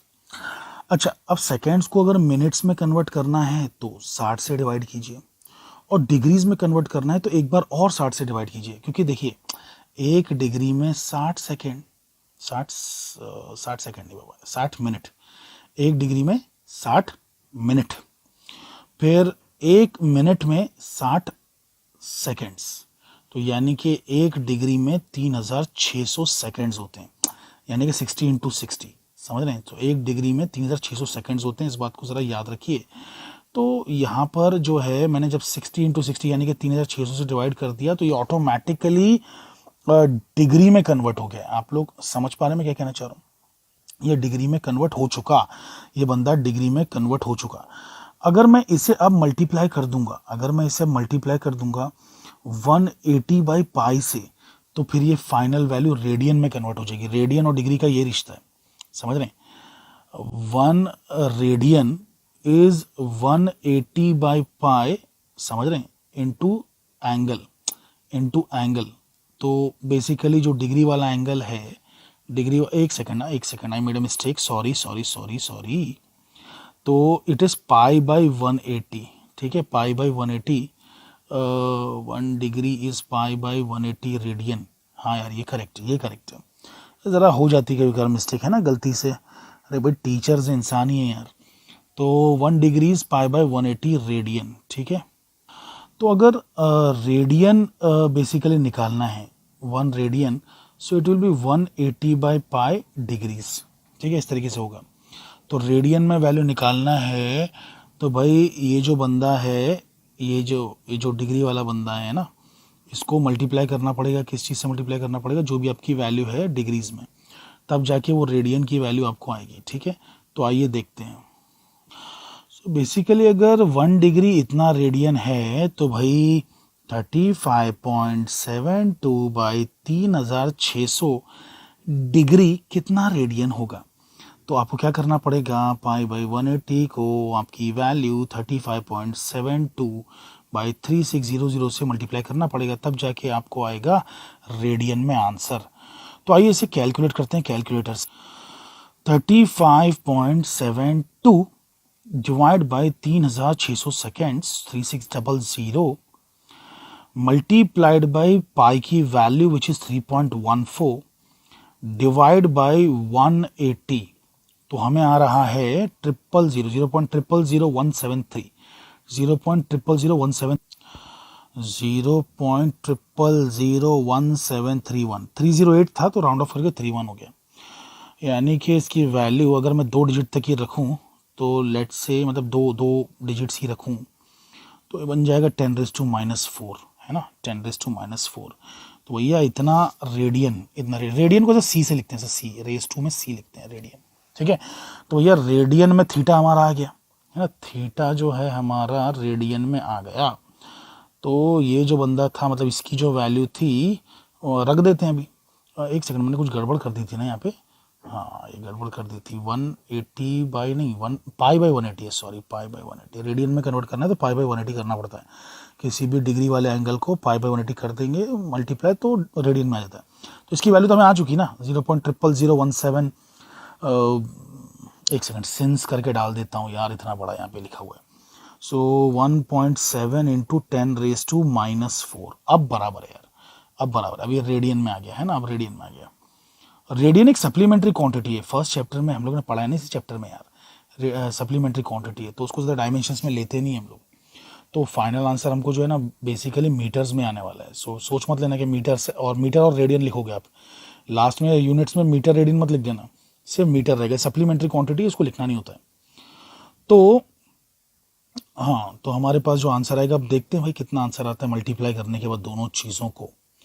तो लेट्स सी, अच्छा ये सिंस करके लिखा है तो भाई ब्रैकेट क्लोज भी तो कर दूं कहीं, ठीक है।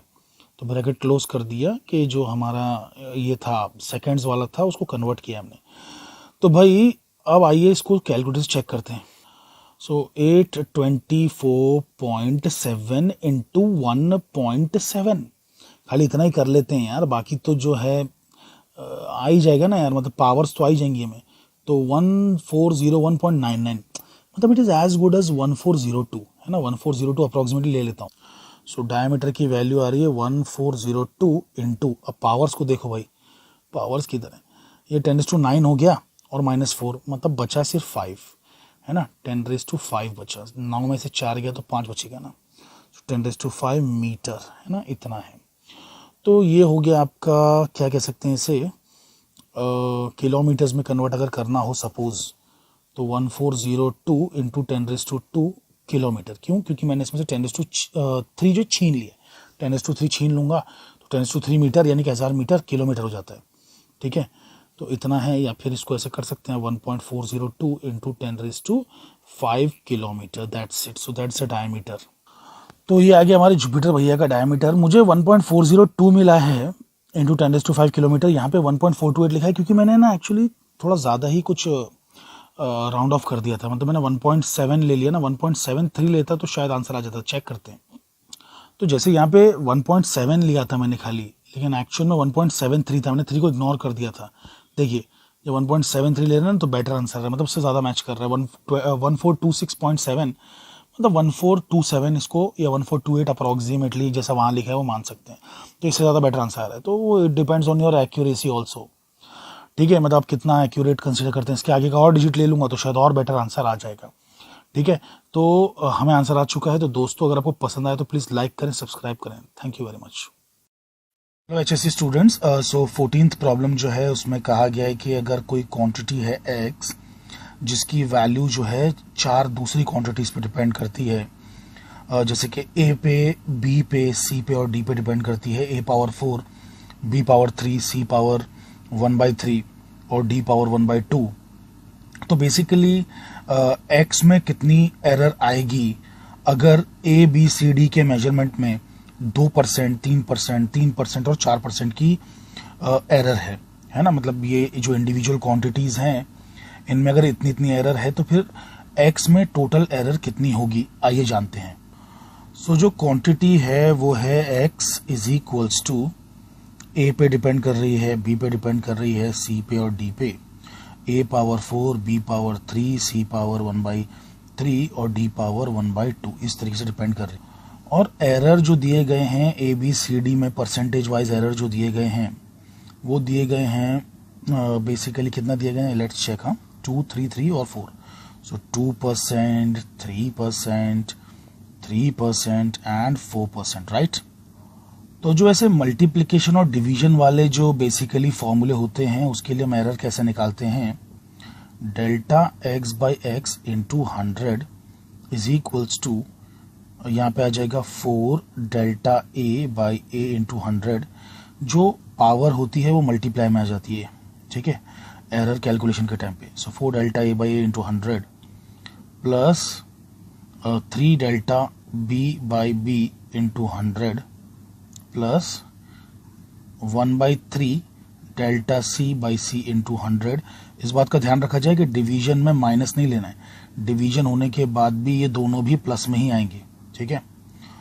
और finally 1/2 delta d by d into 100।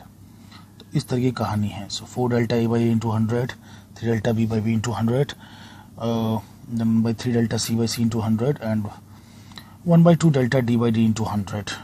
सो ये जो है आपका आ जाएगा 4 into delta a by a into 100 अगर हम कहें तो ये है 2%। सो 2% plus 3 into 3% plus 1/3 into 3% and finally 1/2 into 4%, है ना, क्योंकि यहाँ पे 2, 3, 3 और 4 दिया है, ठीक है। तो उस हिसाब से मैंने भी यहाँ पर 2, 3, 3 और 4 लिया है, करेक्ट है। तो अब जो फाइनली हमें जो आंसर आएगा वो क्या आएगा, 4 इंटू 2 करेंगे तो इट इज़ 8%, फिर प्लस करके 3 इंटू 3 मतलब 9%, उसके बाद जो है 1/3 इंटू 3 करेंगे तो मतलब सिंपली 1%, और फिर 4/2 करेंगे तो 2%। सो टोटल मिला कितना हो रहा है, 9 + 1 इज 10, 10 + 2 इज 12, 12 + 8 इज 20। सो 20% का एरर हो जाएगा एक्स के मेजरमेंट में, अगर ए बी सी के मेजरमेंट में 8, 9, 1 और 8, 9, 1 और 2 नहीं, आई एम सॉरी, 2, 3 और 3 और 4 जो है बेसिकली 2, 3, 3 और 4 इतना परसेंट का एरर अगर रहेगा तो बेसिकली दोस्तों अगर आपको ये समझ में आया है सोल्यूशन और वीडियो पसंद आया है तो ऐसे और वीडियोस लाने के लिए, मुझे मोटिवेट करने के लिए प्लीज सब्सक्राइब करें, लाइक करें। Thank you very much. Hello HSC students, so basically 15th question हम देख रहे हैं। उसमें ये बोला गया है कि कितने सिग्निफिकेंट फिगर्स हैं बेसिकली इन नंबर्स में, जो ये नंबर्स दिए गए हैं इनमें कितने सिग्निफिकेंट फिगर्स हैं। तो देखिए कोई भी एक नंबर अगर होता है बेसिकली उस नंबर में जो सबसे पहला नॉन जीरो नंबर है, अब यहाँ पे सबसे पहला दूसरा कोई है नहीं, एक ही नॉन जीरो नंबर है 3।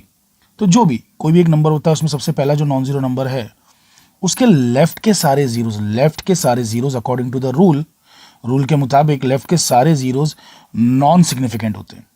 तो जब ये 0.00 वाले ये तीनों जीरोज नॉन सिग्निफिकेंट हो गए तो यानी कि सिर्फ एक ही सिग्निफिकेंट फिगर बचा है, जो कि वो 3 जो लिखा हुआ है ना वही है, 3 जो लिखा है वही सिग्निफिकेंट फिगर है। तो मतलब इस नंबर में सिर्फ एक ही सिग्निफिकेंट फिगर है, तो इसमें सिर्फ एक ही सिग्निफिकेंट फिगर है और वही यहाँ पे नीचे आप देख सकते हैं, ठीक है, आंसर में। अच्छा, अब ये जो नंबर है इसमें कितने सिग्निफिकेंट फिगर्स हैं। तो बेसिकली किसी भी नंबर में जिसमें डेसिमल प्लेस आता है उसमें सारे नॉन जीरो नंबर्स जो हैं वो तो होते ही हैं, वो तो सिग्निफिकेंट होते ही हैं। साथ में जो राइट साइड वाले जीरोस होते हैं ना, राइट मतलब डेसिमल प्लेस का राइट नहीं, मैं बात कर रहा हूं नॉन जीरो नंबर का राइट। तो नॉन जीरो नंबर जो हैं यहाँ पर, ये तीनों नॉन जीरो नंबर हैं, उसके जो राइट वाले हैं जीरोस वो काउंट होते हैं। तो बेसिकली देखिए ऐसे क्यों है, ऐसा अजीब रूल क्यों है कि राइट वाले काउंट हो रहे हैं, ये वाला जीरो काउंट हो रहा है, ये अजीब क्यों है, मतलब ये अजीब आपको लग रहा है, सॉरी, ऐसा क्यों है ना, ऐसा क्यों है, ये आपका सवाल है। तो ऐसा इसीलिए है क्योंकि इससे हमें मालूम पड़ता है कि हमने कितने एक्यूरेट इंस्ट्रूमेंट से मेजरमेंट किया है। तो हो सकता है एक ऐसा इंस्ट्रूमेंट इस्तेमाल किया है जो कि 4 डिजिट तक मेजर कर सकता हो। अब अगर वहाँ पर वैल्यू 0.1251 आ गई होती, उस इंस्ट्रूमेंट से 0.1251 आ गई होती, तो भाई मानते ना आप इसको सिग्निफिकेंट, के नहीं मानते। तो बाई चांस, बाई कोइंसिडेंस 1 आके 0 आ गया, तो क्या वो इनसिग्निफिकेंट हो गया? बिल्कुल भी नहीं, सिग्निफिकेंट ही रहेगा। तो हमने चौथा 0 अगर लिखा है जानबूझकर, तो उसका सिर्फ एक ही मकसद है कि हम बताना चाहते हैं कि हमने यहाँ तक मेजर किया है, मतलब ये और ये चारों डिजिट्स तक मेजर किया है, वहाँ पे 0 आ गया तो क्या हुआ, कोई बात नहीं है। तो कहने का मतलब है कि वो सिग्निफिकेंट है। ये लेफ्ट साइड वाले सिग्निफिकेंट क्यों नहीं होते हैं? उसके पीछे वजह ये है कि अगर मैं यूनिट्स चेंज कर दूंगा ना, यूनिट जैसे कि मीटर स्क्वायर के बदले सेंटीमीटर स्क्वायर कर दूंगा ना, तो ये सरकते रहते हैं। ये वाला जो नंबर है ना, ये सरकता रहता है इन द सेंस कि देखो मैं कितने भी बढ़ा सकता हूँ अपनी मर्जी से यहाँ पे कितने भी बढ़ा सकता हूँ। इसका एक्सपेरिमेंट में कितना मेजरमेंट किया है क्या नहीं किया उससे कोई लेना देना नहीं है। तो जैसे अगर मैं इसको सेंटीमीटर स्क्वायर में कर दूं या किलोमीटर स्क्वायर में कर दूं, सेंटीमीटर स्क्वायर में करूंगा तो ये 3 आगे बढ़ जाएगा और ये सारे जीरोस गायब हो जाएंगे, और किलोमीटर स्क्वायर में कर दूंगा तो ये कुछ ऐसा 0.0003 ऐसा करके कुछ पीछे बढ़ जाएगा, मतलब और जीरोस बढ़ जाएंगे। तो ये सब है ना इनसिग्निफिकेंट है, इनका कोई रोल नहीं है, ठीक है, वो कन्वर्जन फैक्टर की तरह है खाली बस। और राइट वाले इंपॉर्टेंट है, लेकिन राइट वाले भी सिर्फ तभी इंपॉर्टेंट है जब डेसिमल प्लेस हो। अगर बिना डेसिमल का नंबर है जैसे कि 1200 ऐसा, ये बिना डेसिमल का नंबर है तो ये दोनों इनसिग्निफिकेंट है, ठीक है, इनसिग्निफिकेंट, ये सिग्निफिकेंट नहीं है। तो देखिए शॉर्ट में आपको मैं बेसिकली ट्रिक बता देता हूँ। लेफ्ट साइड वाले, लेफ्ट मतलब डेसिमल प्लेस का नहीं, बल्कि मैं कह रहा हूँ नॉन जीरो नंबर का जो लेफ्ट है वो, तो नॉन जीरो नंबर के लेफ्ट वाले सारे के सारे इनसिग्निफिकेंट। सुन लीजिए, all the zeros to the left of the non zero number are insignificant, ठीक है। तो लेफ्ट वाले इनसिग्निफिकेंट हैं। बीच वाले मतलब सपोज ऐसा रहा 3003, तो ये दोनों सिग्निफिकेंट है, दोनों इंपॉर्टेंट है। तो बीच वाले सब सिग्निफिकेंट है, लेफ्ट वाले सब इनसिग्निफिकेंट, बीच वाले सब सिग्निफिकेंट। राइट वाले में दो कंडीशन है, अगर डेसिमल पॉइंट रहा तो सिग्निफिकेंट, डेसिमल पॉइंट नहीं रहा तो इनसिग्निफिकेंट। तो यहाँ पे डेसिमल पॉइंट है तो ये सिग्निफिकेंट है, और डेसिमल पॉइंट नहीं होता, बस खाली ऐसा नंबर होता तो ये इनसिग्निफिकेंट हो जाता। तो सिर्फ इसमें 3 ही सिग्निफिकेंट फिगर्स होते।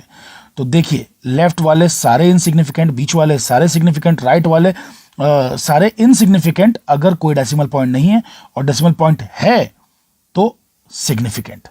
That's it. इससे बेस्ट ट्रिक मुझे नहीं लगता कि कोई और होगी। बहुत ही सिंपल तरीके से मैंने आपको समझा दिया।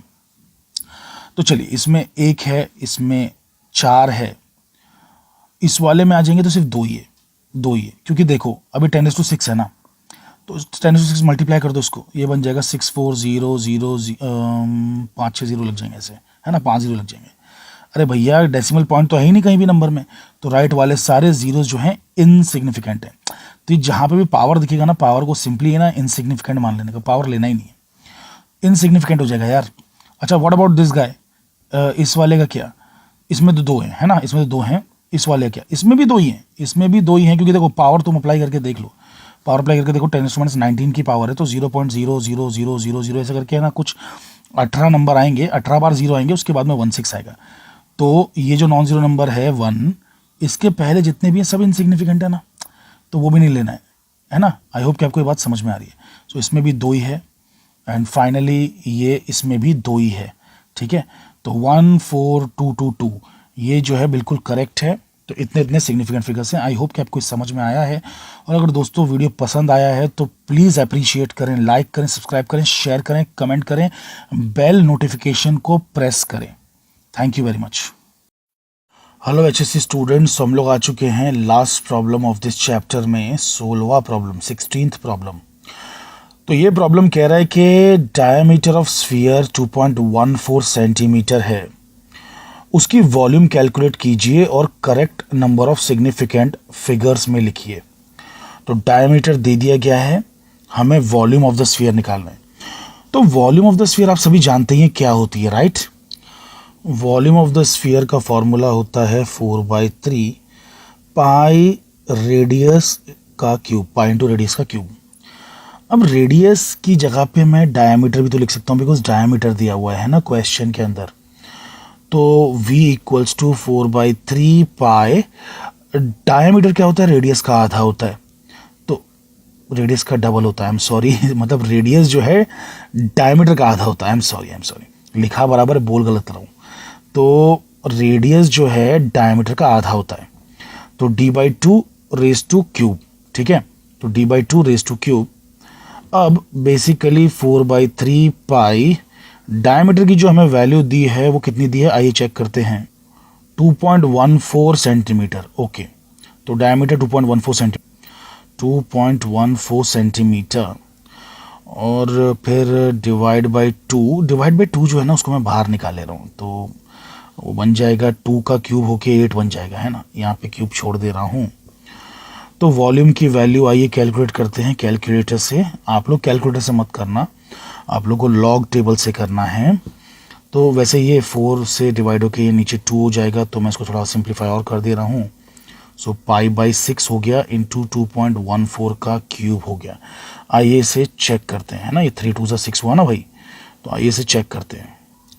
सो पाई यहाँ पर दिया हुआ है, तो पाई मैंने ले लिया, पाई डिवाइड बाई 6, है ना, ये जो आया इसको मैं मल्टीप्लाई करूँगा 2.14 के बेसिकली क्यूब से।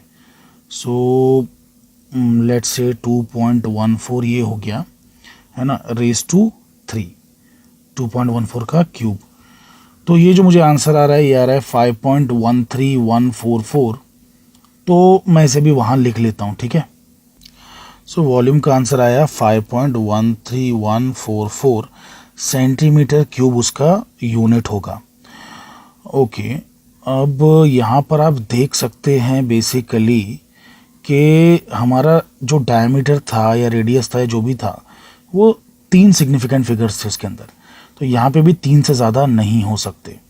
तो वॉल्यूम का जो आंसर आएगा वो आएगा 5.13 सेंटीमीटर क्यूब, दैट्स इट। तो दोस्तों आंसर में आप देख सकते हैं कि 5.13 सेंटीमीटर क्यूब दिया हुआ है। So that is the right answer. I hope आपको ये प्रॉब्लम बहुत ही सिंपल लगा होगा। So thank you very much for watching. Please like and subscribe.